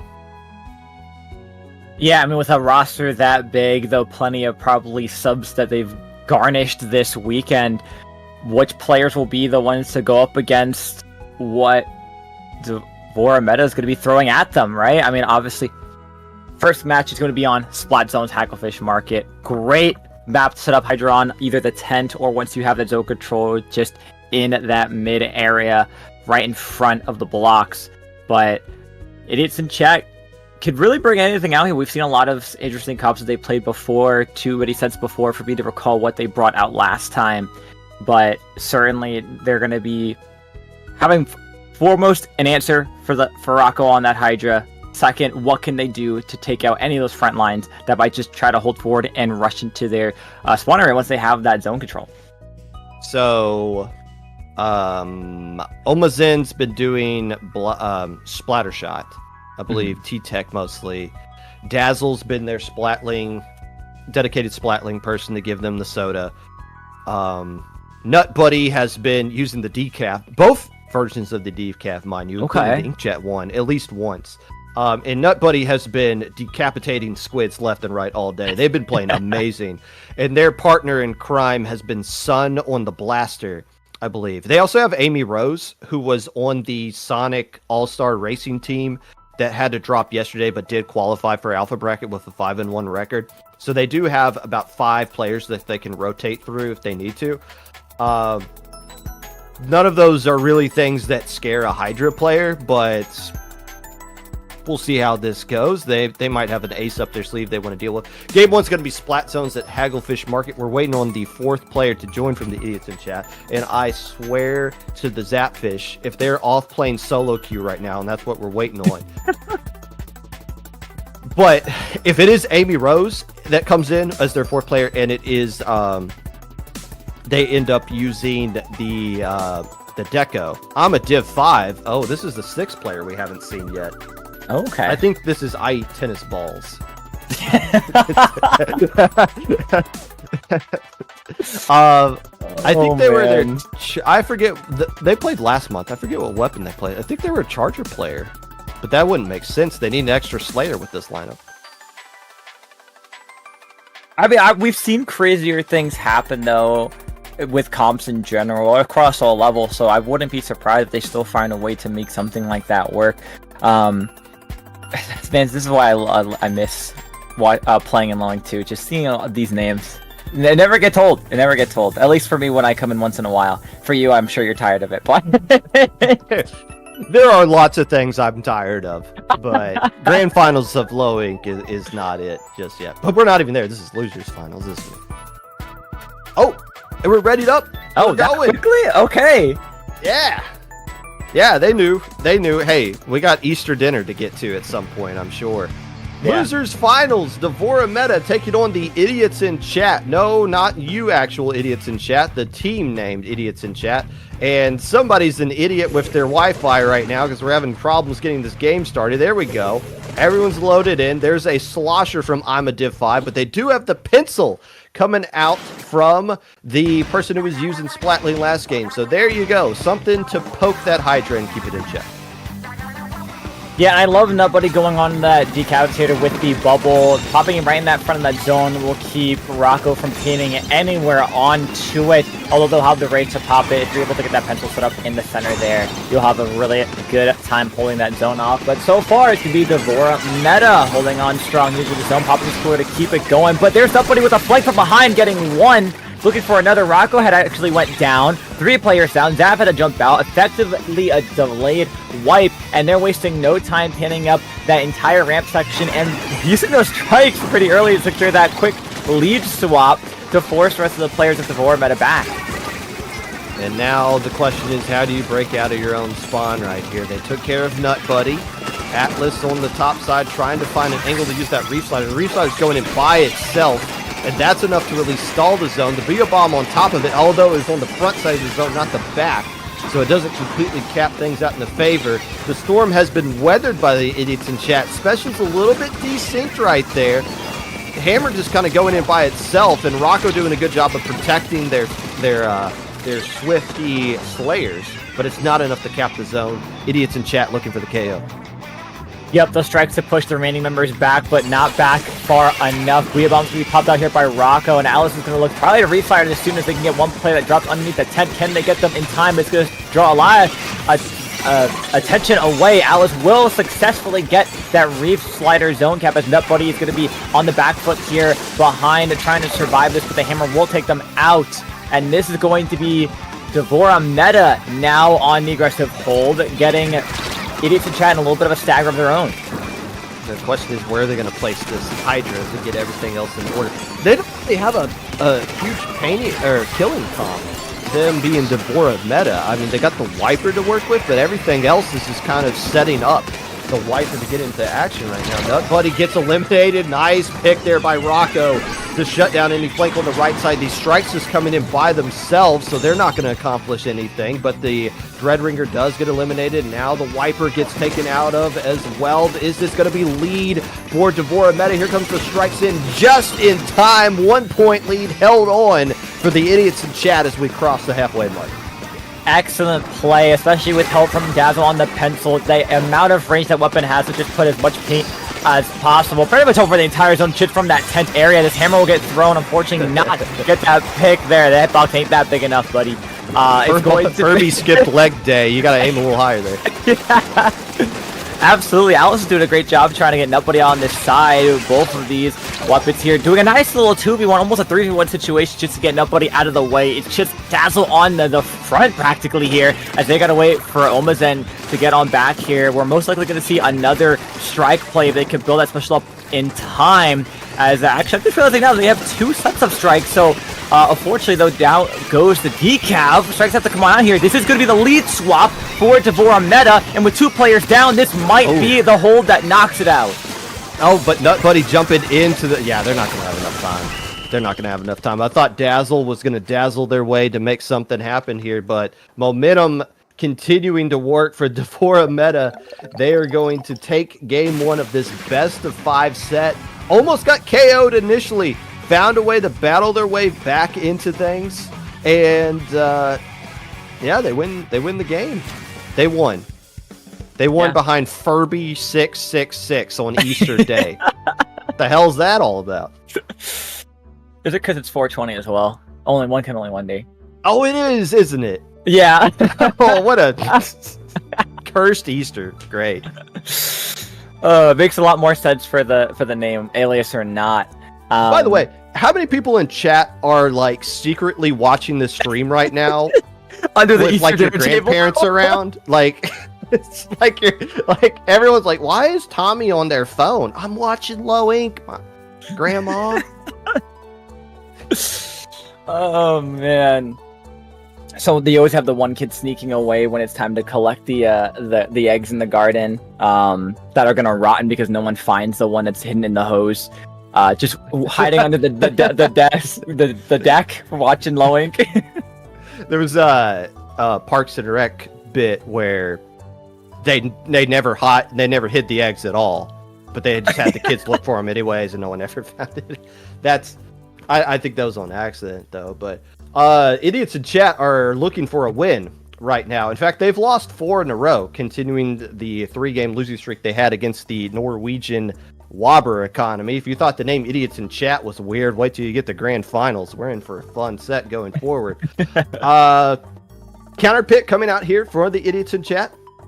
They have the whole board to pick from, and they have a roster to change out. Sun is coming in, and it looks like I'm a Div 5, the Slosher player, is going out in their place. So Tower Control Mako Mart. Hey, they saw it. They did watch the stream. They're like, hey, Devorameta wasn't that good here. Maybe we could beat them here. Yeah, you know what? You gotta give them props to use everything they can to throw them through a loop. And honestly, map mode is a great start for that. But you know, we do know that Devorameta has been non-stop playing. Idiots in Chat have been a little cold, and that could be why, you know, they need a little bit to warm up. But I mean, considering how they played that last game, I say, you know what, 1-2 games max needed, and they're all off to the race of trying to put a game up on the board. I love the choice for the map mode. I'm curious what Sun will be bringing out. Will it be another mid-line weapon to help, or are you going to go for another short range? Are we going to see a blaster? Are we going to see a shooter? But I mean, blaster seems like the more logical answer here, like we saw the last set.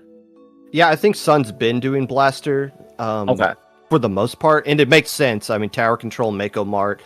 If you're not going to use blaster here, where are you going to use it all? They did take their Slosher player out, though, to do this. I guess the question is Dazzle going to stick to that pencil? It's either the pencil or the edit. The Dazzle is going to have to be throwing sodas left and right for the rest of their team here. Nutbuddy's probably going to be sticking with that decav. Has been playing fantastically with it all day long. But yeah, the question here is, what is Devorameta going to do? Because they got absolutely rocked in this game against Octo-Express. Now, I don't think there's going to be a Respawn Punisher E-Leader that they're going to have to be dealing with here, but I wonder if they have some sort of change, or if they're like, hey, we've identified the weakness that we need to make the adjustment here on this map in particular. Otherwise, we might see it in losers and grand finals as well if we move on there, because this is a clear flaw that we have. See if they can overcome it here in this game. 2, the weapons coming out. Rocco has called. Rocco's waving the white flag as far as the Hydra is concerned, and more so, maybe so they can keep the soda, because they're not doing the in-zap eater. They got a blaster and an octo shot to help out Furby.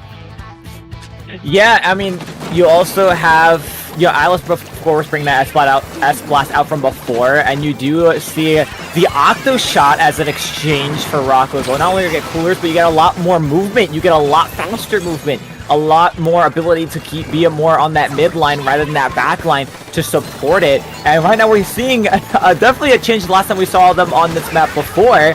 It's a pretty even middle ground right here, 35 seconds into the game, and we have one slight tap on the tower, which might have been a little bit damaging to idiots in chat here, because now it's going to be Devorameta looking to try to grab a couple of cheeky points here, potentially pushing forward, but honestly, it's just a bloodbath in the mid here, and that bubble's probably going to get destroyed by the tower. I love this change by Devorameta. I love the fact that they're recognizing, hey, our comp didn't really work last time, so let's try something different. We're already up 1-0 in the set. Like, we can afford to lose this one. We have technically home court advantage, counter pick advantage throughout the rest of the set. Let's try something different. Let's try to catch them off guard. And right now it appears to be working. If they can clear this first checkpoint, the answer is yes. The Wiper's been eliminated. Nut Buddy's the last person you want to see attacking the tower right now as they get a double that's going to turn into a triple. That Squid's head went flying off the side of the map with that decapitation. But right now, the checkpoint did fall for Devorameta, though, so a good opening push. But now, what are they going to do with the response from the idiots in chat?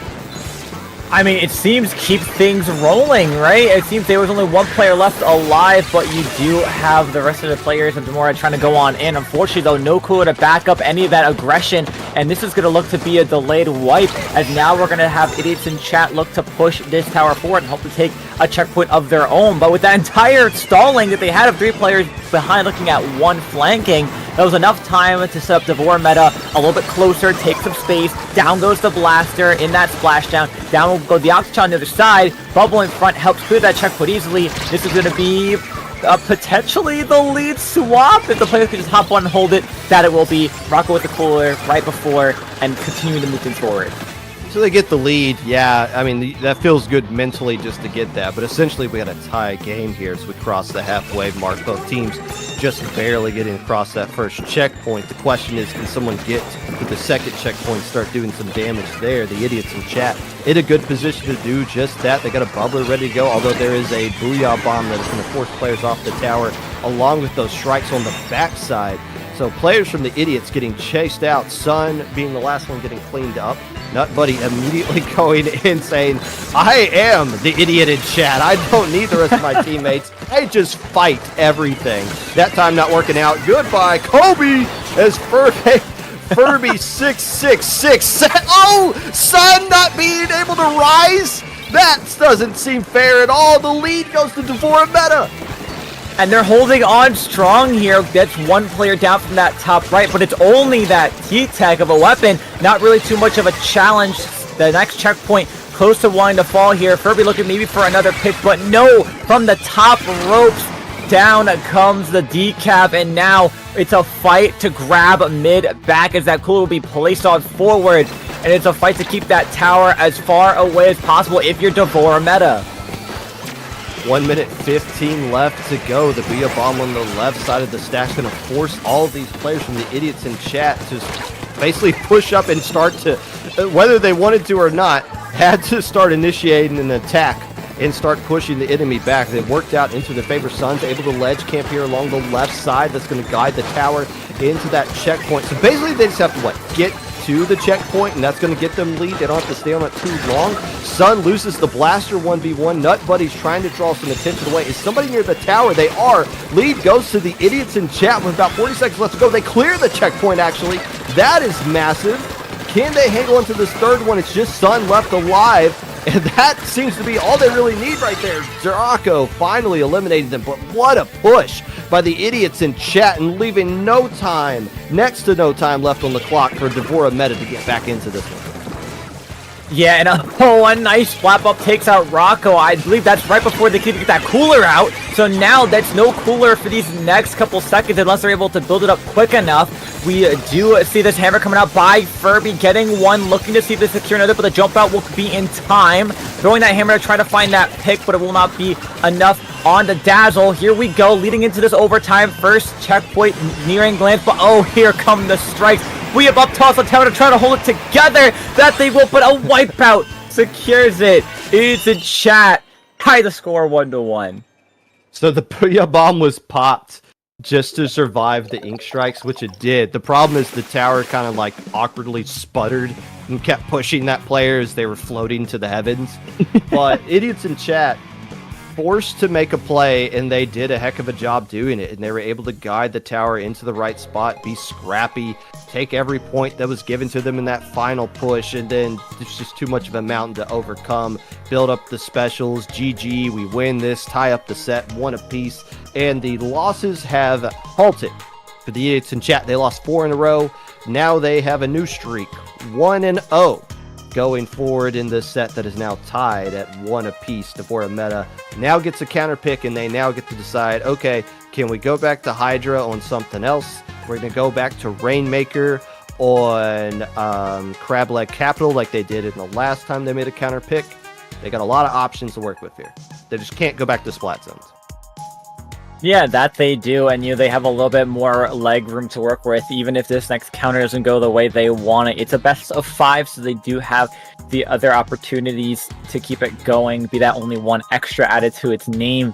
But yeah, right, do they choose something that's going to be a little bit more comfortable for the Hydra to pull on out? Wouldn't be surprised if we see Rainmaker Crab Leg that they countered last time pop on back, but we'll have to see. 1-1, like you said earlier during that set, this was really the opportunity that they had to mess around a little bit, change up the comp, and it worked fairly well. I mean, it effectively was close to being a mirror comp, and it worked really well for them. Counter pick seems to be popped on in, and yeah, we're going right back to where we were last time. Rainmaker on Crab Leg Capital. I'm getting some deja vu. Here's the thing. They clearly know that the idiots in chat watched them play in the last set because they picked Tower Control Mako Mart. Like we haven't seen the idiots pick that so far, but they picked it exclusively because they thought Devorameta was not going to play well on it. Yeah. So they probably know this is coming as well. Like they've already seen the film on how you play this specific map and mode. Now, if this is your best map and mode and you like, oh, we absolutely need to get a win, this is the place where we get most of our wins, so be it. But the idiots in chat were probably already expecting this anyways and had some time to see the strategy that Devorameta used in that last game of trying to push on the right side, to stagger their pushes, to get that Hydra rev rhythm at the perfect time to where they can pop it with that object shredder and just keep pushing forward on the right side. There's opportunities here for the idiots in chat to come up with something. They're not changing their lineup. Nutbuddy, Sun, Omazin, and Dazzle still in. So I'm a Div 5. Amy Rose sitting on the bench waiting for their time to be called. Might come a little bit later. But that's the pick that Devorameta wants to go down with. It's probably been working out for them so far this tournament. Bit of a risky play in my opinion here. Yeah, we'll have to see. It's going to come down to playing each section perfectly, not just luck of what they're able to accomplish. Hydra will return as well as Atlas on to that Dread. No change up, I believe, for certain coming off of the side of Idiots in chat. Yeah, we're still seeing a decav, still seeing that custom blast with splashdown. Omazen sticking to that T-Tech for those strikes for space. Dazzle stronger than ever with that heavy edit. Pop immediately goes on over to the It's in chat, but a lot of paint coverage will come out from Devorameta, securing that quickly. Sun on that right side trying to find a cheeky pick, but they're aware of it. Rocco just kind of putting a lot of paint on this side as well. Down goes one. They're keeping pretty good pressure so far. What is this plan for the idiots in chat? Rocco just destroys this entire side of the map. What are they going to do about it? Throw ink strikes at him? Hope the blaster gets in range? Like, Rocco's just going to fall asleep right there, and the entire left side of the map is going to be gone. The only thing you can do is try to eliminate everybody else and then get to the Hydra, but that's so hard to do when you're chasing the Hydra and the sploosh hammers and all at the same time. I don't agree with what the idiots in chat are presenting right here. And look at Rocco with all that run speed, mind you, works on the Great because they're using it for the Hydra. 34 remaining in the opening minute. This is your time. You got to go now if you're the idiots in chat. You can't let that Hydra get set up again and just completely dominate mid-map. You need to go right now. And I mean, that's what you're seeing with the players, except for the Rainmaker, who waited till now to pick it up and go forward. They were probably waiting to grab that cooler, but with all that time you wasted, now you're just fighting to hopefully get this checkpoint. Thankfully, they will, but now you've allowed for Devorameta to pop their cooler. Down will go Furby. 2 players down on this situation. Down goes Decap, so no bubble to take him out. Rocco's going to try to get one, but they will go down. The last player dropped on down. They're 3 points away from the lead swap, and it's going to be 1 player from behind securing 1, and that's a wipeout. Scary situation, almost very similar to what we saw the last set from them. That might have been their only opportunity.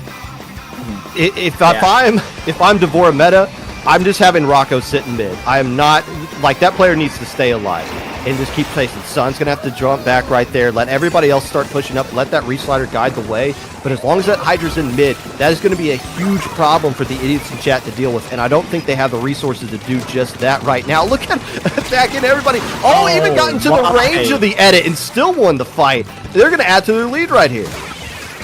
That and some change down to 20 points. 3 players go down. Once again, this is their opening. You have to rush on forward, and they're trying to take it quickly, but Atlas is there, holding down that front line on their own in a 1v1 situation against Sun. Sun will win that thanks to the AoE. Rocco now sees one on the flank and knows they're there, and is going to keep spying them out as the rest of their team will watch that left side. Rainmaker trying to decide where they're going to go. Down comes the splashdown. That might be it. Left side is the push to play. Bubble, though, popped a little bit too soon, but with the numbers advantage, this might be an opportunity to get this lead. Go, go, what are you waiting for? Go! Oh, just a little bit of hesitation. But it's not over yet. Sun might be able to do something. Dodges the resplatter. Gets eliminated immediately. Man, they're getting so close. But the game plan is what? They charge the Hydra. They were able to throw hands at it, and as soon as they go down, the window is open to strike. You have to move so quickly through the idiots in chat. And this is not, you don't want the Hydra holding it right here. Oh, this is nerve-wracking for the wrong reasons on both sides. Yeah, they had a great play from before. Allow Rocco to set up in mid, hold those positions. Sun here going to use the AoE to get down the Reeve Slider. That's going to be going down. Strikes open up the space. Sun will use the splash as they go down. They get down the zap. Bubbles opened up. This could be the opportunity, but here comes the hammer from Furby getting 2. Trading off another. It's Nut Buddy alive. They're getting jumped in, trying to pop this Rainmaker. That they will. Players on the side of Devorameta are trying their best to hold off these players. Sun will get another. Oh, who's gonna come out? Oh, it's you're gonna take it away! What are you? Oh my gosh! That was it right there. There's like 4 different chances to get the leads for the idiots in chat. Here's another one. The Hydra's eliminated. Sun been playing great, but they can't get the jump. And now it's painted. They can't go up there again. Are you kidding me? There's just 1 in-zap left alive. The Rainmaker's gonna back all the way up. They gotta reset. Throw the ball back up top. Ball back up top, reset, call the play, now rush in, and it's closed yet again. 30 seconds left.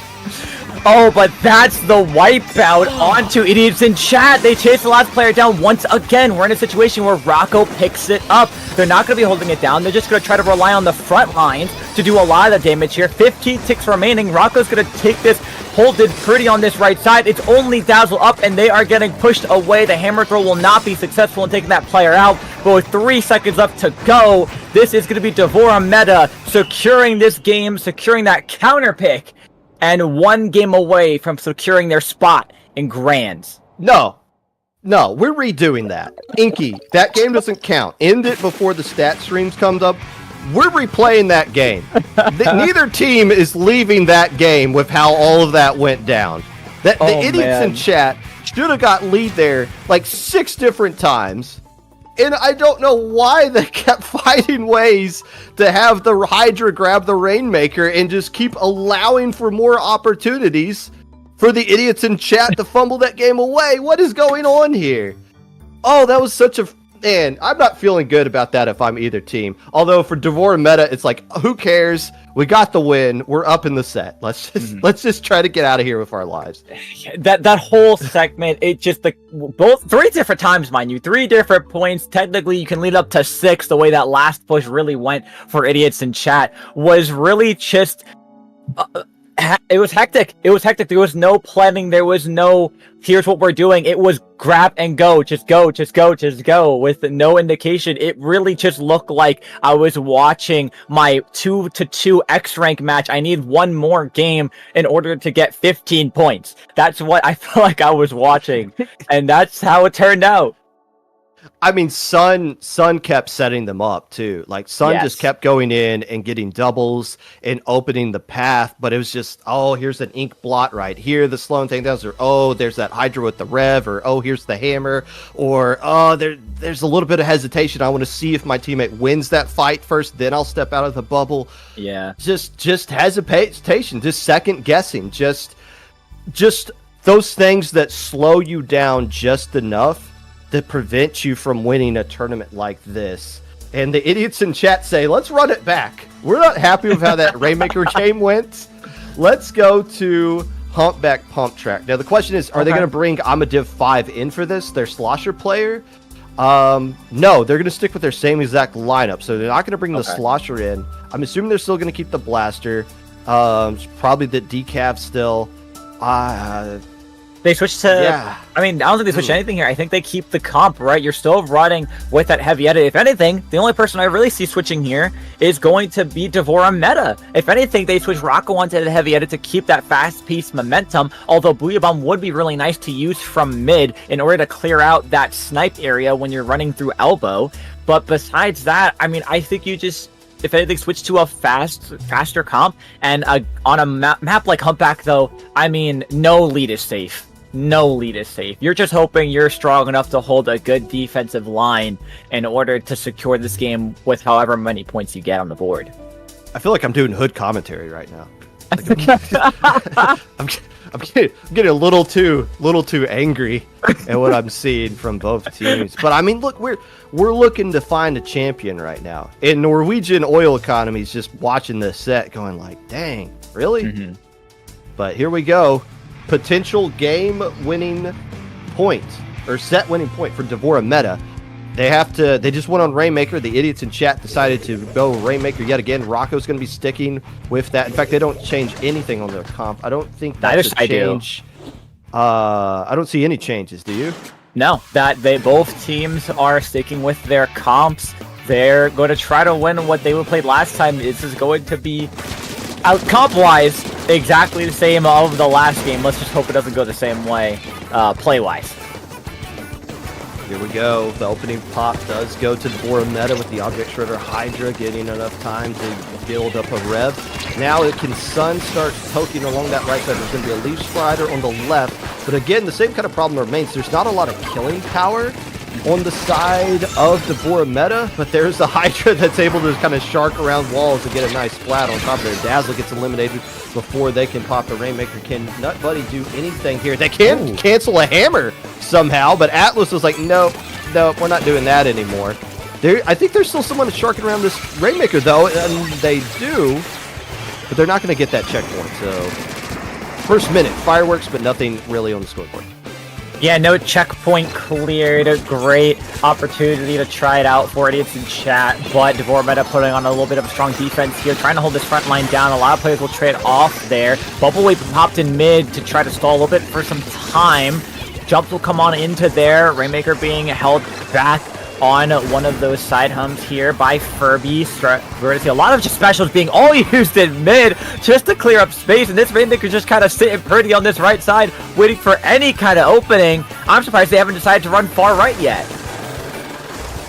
I mean, that seems to be kind of stuck. And honestly, that's the last player you want grabbing the Rainmaker too. You don't want just like your Wiper with the hammer that can initiate things, and it might be a little obvious they're not used to grabbing it either. They don't know what to do. Oh, if they could kind of sneak away. Did they fall asleep on the defense on this right side? Oh, did they really do that? They're going to get the checkpoint right here? Wow. Checkpoint and a little bit of a player advantage. Here comes the Reef Slider and the Hammer. Both will be used to take out space. Down went the decav, although Rocco will go down. There's still a player from behind that flanks him out. pushed down to 55, delayed a wipeout onto Devorameta. Is in chat, specifically Nut Buddy, immediately taking this right side up, looking for the space. Rainmaker will be grabbed right away, unlike the last game where it took a bit to decide if we want to push it forward. But we will, and they're going to try pretty hard here to secure this checkpoint. A lot of specials being used, a lot of space being taken. Here's that Booyah Bomb. Can they get it before they get the check? No! It is secured. By the way, my apologies to... Well, actually, hold on. The lead goes to the idiots in chat. I was going to apologize to Furby for calling out their Rainmaker play. It seemed to work out, but the idiots in chat Rainmaker play working out a little bit better right now. They clear the checkpoint and get a lead, although it is not anything you're going to feel comfortable with. All that Devorameta has to do to reclaim the lead is just turn the corner and they're good to go. But right now, step one is getting that Rainmaker back to mid. It is going to reset, but look how yellow mid is. Furby just going right in, throwing hammers. It doesn't accomplish anything, and a Booyah Bomb on top of it as well. So specials have been thrown. Now it's just going to be a fist fight with just the straight up weapons to see who can get control of this Rainmaker and break what is essentially right now a stalemate on the scoreboard. That it is. He's in chat having a little bit of time to use as they work cooler it up. Reslider will go down and get the edit there. They're going to just grab this Rainmaker and start running it. Oh no, no one's there for defense. No one's there to block it. Down go points. Down goes some more. They get stuck by that rail. Down to 19. They stalled it enough to pull all attention away in mid, allowing that Rainmaker to run on forward. Oh, idiots in chat. The defense was not available. Devorameta taking huge advantage of that. 1 minute left to go in this match. That is a winnable score, especially with a minute left to go. But can the hesitation that really crippled the idiots in chat in the last game, can they overcome that here? It's going to have to come down to Nut Buddy trying to make a play right now. Two players going down from the side of Devorameta. There's the hammer being caught off guard. It's just the Hydra left alive, and there's a whole convoy charging right at it. Can they dodge everything and aim for that? Oh, they wipe them out? Are you kidding me? What happened right there? 1v4? And it's the idiots in chat getting sent back to spawn with 30 seconds to go. Rocco single-handedly saving that, potentially the game and the set right here. Furby once again picking up this Rainmaker as an effort quickly to allow Rocco to do what they do in the middle here. Now we are seeing the idiots in chat fall apart one by one. These players are going down. Sun is doing everything they can, but Rocco's holding down the fort. That's 2. Rocco looking for 3. Gets the assist, and that's the game. Devorameta in a shocking turn there holds it together and wins the set. 3-1. What happened? Oh my goodness. I don't even know what happened. You blinked and they all just evaporated. That could not have been the Hydra by themselves. Did someone come back in and throw a bomb at the perfect spot? How do you not get lead right there? There has to be some deity that is preventing the idiots in chat from getting leads in these Rainmaker games. Like there's some divine intervention going on here with Rainmaker specifically. But the idiots in chat, the second place team from last month, they're bringing home the bronze medal at just the worst time. Oh man, what a heartbreaker. Hydra in grand finals? Wow. When was the last time you could say that for Loink? I can't remember when. It hasn't been Splatoon 3. Oh man. We need a moment. We need a moment to collect ourselves. And maybe get a clip of what exactly just happened right there. We're going to take a break. We're going to come back with grand finals. Get some water, use the restroom, get a snack. We do have a special announcement at the end of grand finals, so you'll want to stick around for that. And not like a silly special announcement. Like we have an actual special announcement to make. But until then, we'll take a quick break. We'll be right back with grand finals of Low Inc. here on IPL.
Hello everyone, welcome back to Lowink Day 2 Grand Finals. About to go underway. My name is Cactus, joining me is Popgun, and we are here with Norwegian Wobber Economy versus the legendary losers run this Lowink Devorameta. This is the team that actually sent Devorameta into the losers bracket 3.5 hours ago, or almost 4 hours ago. What a long way we've come. The NWE 2-0 Devorameta to start off the day, and they've beaten pretty much everybody. They're undefeated in sets. They've dropped 2 games. Pringle Cat took a game off them yesterday, as did the Whip Race. Took a game off them as well, 2-1. But so far today, 3, 6, 7, 8, 9, 10, and 0 per games. And if you've been looking to get back to your Easter activities, it's possible this one might not last too long. Although Devorameta has been building up a huge head of steam over the course of losers bracket. They have won 5 sets in a row, scratch that, 6 sets in a row, winning a couple of game 3s along the way. They just 3-1 the idiots in chat. So, and in the NWE has been on a bit of a break. They haven't been playing the game for about an hour and a half, at least as far as competitive Splatoon is concerned. Maybe they did solo queue or something, I don't know, but they'll be coming into this one a little bit sluggish. Devorameta going into this one, a little bit of momentum behind their backs, but at some point, they're going to be a little bit crashing. At some point, they are going to run out of energy. Is that going to be now? Is it going to be a bracket reset that they force? All these questions need to be answered. Yep, and we're going to be answering that on the first map mode of Splat Zone's Ship Shape Cargo. A pretty solid map that we could see Devorameta bring forth. Rocco on that Hydra, planning on getting set up in mid if they're able to hold it on strong. But as you were saying before, Popgun, NWE, an incredible run all day yesterday, all day today, keeping things going. Worst comes to worst, this game gets a little bit shaky as we do see the Explo pop on out. Whoa, hello! Explo on the side of Devorameta, coming out of Furby. Atlas with the Dreadringer Rocco on the Crab Heavy edit, and a Zap. What am I looking at? You are looking at a custom Explo versus custom Explo comp. Welcome to the grand finals of Low Inc. It's yeah, like this is the Wiper player too.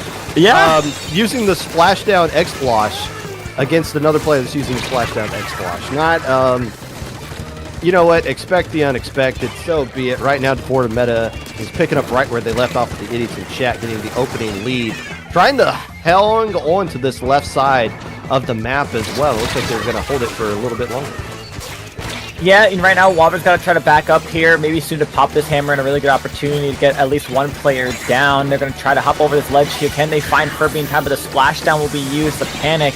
Hammer gets thrown, misses entirely. Ooh, Wobber gets Furby down, and they're going to be fighting for the zone. Splashdown on the top will try to fight for this cap along with their strikes.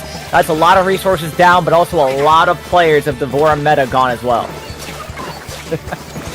That was just the opening minute right here. So was that the sluggishness? Was that the we need to de-rust a little bit that we saw out of Norway here? They're holding on to the zone by the skin of their teeth, at least for a little bit longer. I don't know what's going. Okay, there we go. We got a hammer on the backside as well as the zone goes back into Devorameta's favor. Also, have we pointed out that is the crab edit that they're using? Yeah. Yup, they switched for the Zap instead. Oh! Oh no! Splashdown takes down 2! Oh my goodness. Yeah, I don't think we've seen Rocco use the crab yet at all, at least from our perspective, that is. Maybe holding it for any opportunity that they see needed fit, but the strikes are going to try to counter out here, try to get some space, maybe put the zone in a little bit of a stall, but will not happen. 2 players going on down for Devorameta. We're going to see NWE now try to fight on forward, get these last couple picks, and finally switch over that zone. A little bit of a similar situation we saw literally just 1 minute ago. By the way, there is the wobber in the Norwegian wobber economy, so I think everybody's financial situations is dependent upon that one wiper right there in the country of Norway, so be taking extra care of that player as we go forward here. 2 players down to the side of Devorameta as they're just trying to hang on for dear life. It looks like their lead is going to be slipping away pretty soon unless this X-Blosh can survive and make something happen here. No, they literally just evaporated that crab, threw all kinds of nonsense at it. But here you go, and you still got the hands you can throw at any point, but you don't need to use them right now because the splats are landing. I think that was Atlas combined with Furby, who's kind of using their two weapons together to kind of chip away at the enemy defensive. The lead is held on by Devorameta. Yeah, really great job. Honestly, not even really needing specials to take that over, right? For getting a nice splash down there on Atmos. All those specials were used by NWE to take out the crab. And with that happening, you know, you allowed for Devorameta to go on easily. A lot of points going down on the board here. Zap barely staying alive. The restarter we popped right above the zones was not really going to get any more cap further. Atlas is trying to hold on to themselves and stall it out, doing a surprisingly really great job here, as now they're getting pressured on out. They might go down here unless they can live this. They're so close to that reslider again, but no, they will get teamed on and pushed on out. Same with that Zap on the underneath. Unfortunately not able to survive. We are once again on the back foot for Devorameta on defense. They've broken out of this before.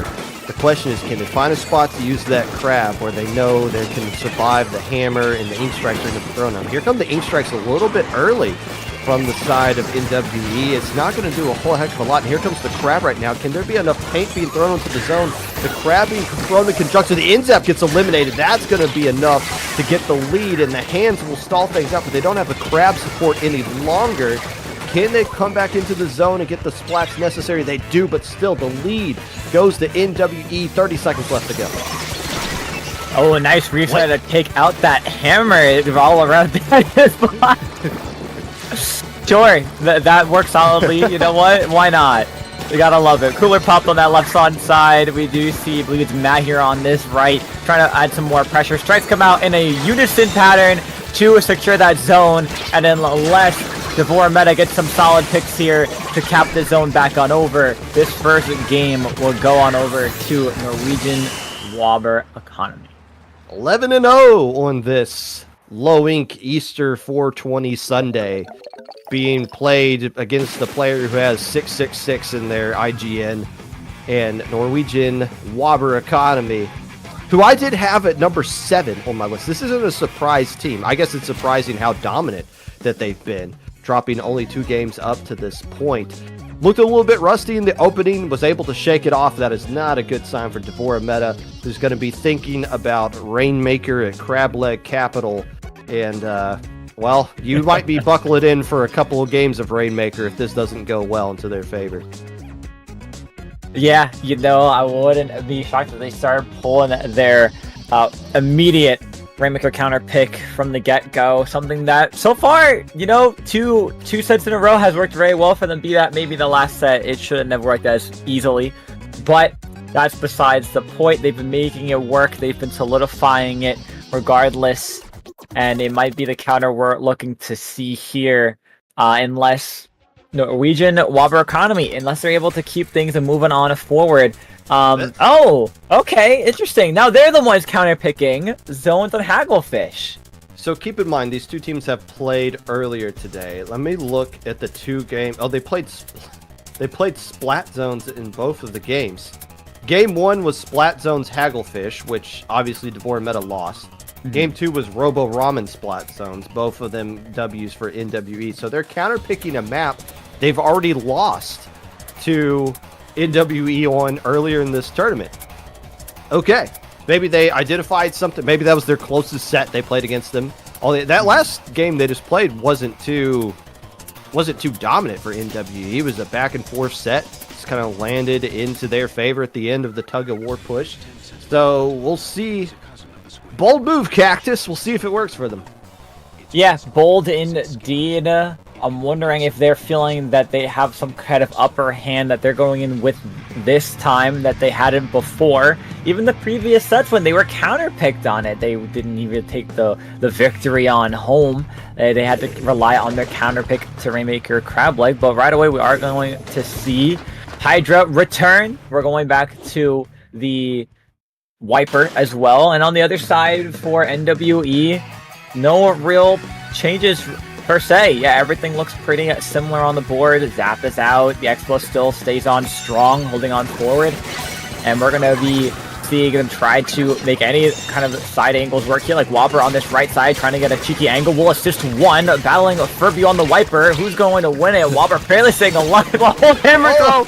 Oh, Furby cheated. Furby cheated. That was a fair sword fight. And then they just busted out something completely different. That should go against their sportsmanship award right there. You can't do that. But still, Furby does get the lead for Devorameta, controlling this left side of the map. If anything, for Devorameta, they at least get to go back to the comp that they want to use. They're not using any X-Flash, heavy edited, custom edit, whatever it's called, nonsense. This is the tried and true comp they've been using in Rainmaker. They can use it on this map mode right now. In a hammer versus hammer. Wow, Furby keeps winning the 1v1 sword fights against their Wiper counterpart. That time a hammer versus hammer nonsense. And overall, Furby just annihilating with the Wiper, getting a nice 3 picks there in total. One with the jump in, one with the jump on out. Felt a little bit cheating there, but you know what? Furby's been rocking the cheater lifestyle a little bit this game, so why not let him keep rocking it? Just like they're just holding underneath this ledge, trying to be a nuisance. Atmos on top here, gonna use these strikes to try to push on some of these players back. It is still Devorameta with this lead. Why? Why throw the strikes there? What does that accomplish? There's nobody. Now you get to follow it up with the X-Flash, but now everybody's destroyed. Although, the Booyah Bomb will chase back the X-Flash a little bit. This should be the zone flipped. I say that, and of course it doesn't happen, but now it does afterwards, making me look like a jackass. But what else is new? Finally, the zone goes into NWE's favor. A huge lead for Devorameta, although this is a great opportunity to build a lockout. No, absolutely, especially when you have this Expo just holding all of these angles, especially under this tent where they can launch so far with the Wiper. A lot of pressure trying to be put on out here by Devorameta to break back in, but a lot of chip damage is being sent forward. Down goes 2. Here comes Furby with the hammer. Is it going to be enough? They get 1 and somehow are still alive. They're going all the way on the back end here. Down goes another reflutter onto the zone. Will it cap? Yes, it will. Devorameta with only 6 points before that lead swap, holding on for dear life with still a little over 2 minutes left in the game. It was still a good lockout for the NWE, though. They chipped away at that lead hugely. Now they basically just got to get rid of the penalty points, and the lead will be theirs. Only 6 points away from the lead. Wobber doing a good job of starting to get along this right side. Somehow wins that fight. And now the last player left alive from Devorameta has to retreat. Not a lot of penalty points left to go here. Do you overextend if you're the NWE? Try to get some players destroyed at their own side of the spawn, draw their attention away. Look how far away from everything Wobber is. Penalty points away. Nobody's going to be attacking the zone. That is going to be lead. Will it be the KO is the question. It's going to be close. A lot of specials, if not all specials, being popped on out here. But Wobber is still on that right side. Finally goes down to Rocco, but it's not enough time to cap that zone in return. Devorameta took way too long focusing on Wobber on the flank side, not having any pressure to apply on the zone. NWE securing now 2 games in this grand finals. Match point. You're right. I mean, Wobber had no interest in fighting right there. No, absolutely they were just like, hey, doing what they're literally doing right now. Hey, look at me. Hey, fire at me. #1 most popular target. Don't look at the zone. Don't look at our penalty points that are now gone. Don't throw anything that could outpaint all of us here. Just look over me to the side. And they were like, okay, we'll do just that. Oh, the game's over? Uh-oh. But man, Devorameta is doing so many things right. They're staying right with this team. The problem is they got to be getting more drained. They got to be feeling that tiredness of playing this game for so long without as many breaks as the NWE has had. I mean, the NWE literally could have taken a nap between their last set and this one and come in fresh, ready to go. Rainmaker Crab Leg Capital. It worked out for them so far. Yeah. It almost feels like there's some sort of like they got a fifth player, a guardian angel, that makes sure they win this map no matter what. But we'll see how this goes. I mean, they've won against teams that didn't really have a good anti-Hydra comp. They won against a team that used E-Leader, Respawn Punisher E-Leader against them. That still didn't stop them from getting the win right here. We'll see how this one goes. This is the last effort for anybody to take a single game off of NWE on this Sunday. You know, it feels like Devorameta has a personal code they have to go by. We may not pick Rainmaker Crableg unless we've at least played Zones on Haggle, and that they did. They made sure they played at least both for one more set, and hoping for the continuous Crableg miracles that keep on shining through every time they play this map mode combination.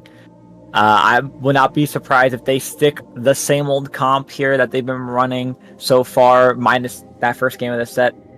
Not sure what that was, but they rocked out on it. So, these last couple players ready on up. We'll see what they bring forth to the table. And Debbie's in chat. You've been missing a lot of fun. You've been missing a lot of Hydra fun, and it might come to an end right here. By the way, keep in mind, special announcement for everyone in chat at the end of Grand Finals, whether it be this game or 6 more games from now. We'll wait and see. There's the Hydra coming out, and that is the same exact comp they've been using so far. That is the Rapid Blaster Pro Deco with Killer Whale and Line Marker. Done. That's the only change that I can see coming out in this game. Opening pop is going to go to the NWE.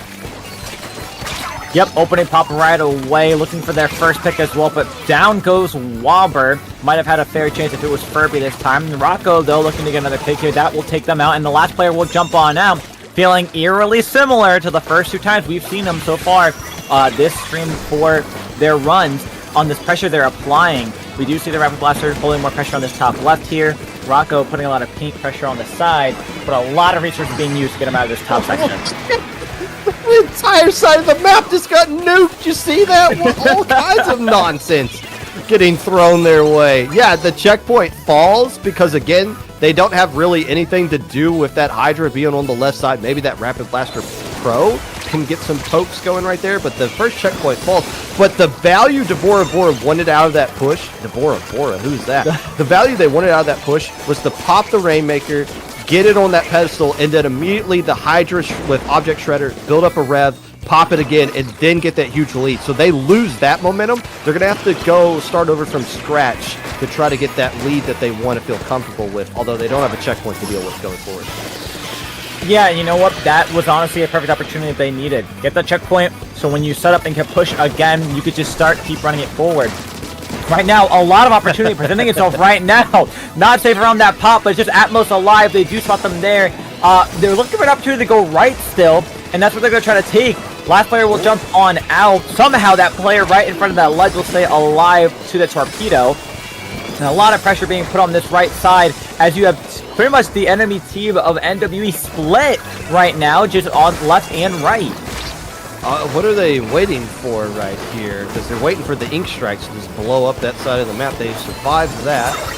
2 more players going down, but it is the player with the Rainmaker on the side of Devorameta who gets eliminated. The Rainmaker is going to get popped by the Object Shredder. Hydra, who's going to be trying to use their run speed along that right side area, but nothing is giving. This defense is being very stingy from the NWE as they try to just get the Splatter Wobber, but now what are you going to do? Because now the Slosher's gone, but it's always just one more player. Wow, they're doing a great job of eliminating these players right there, and there's your home run for Devorameta. 24 remaining, and we cross the halfway mark. Things looking pretty good from the team who has to absolutely win this. Oh, and they're not done yet. No, they're not. Furby trying to be a mess up at the front area. We'll get down a little bit more points, down to 15, but we're really close to Reef Slider. Oh, the shark gets cut on out. Imagine if they were able to survive that.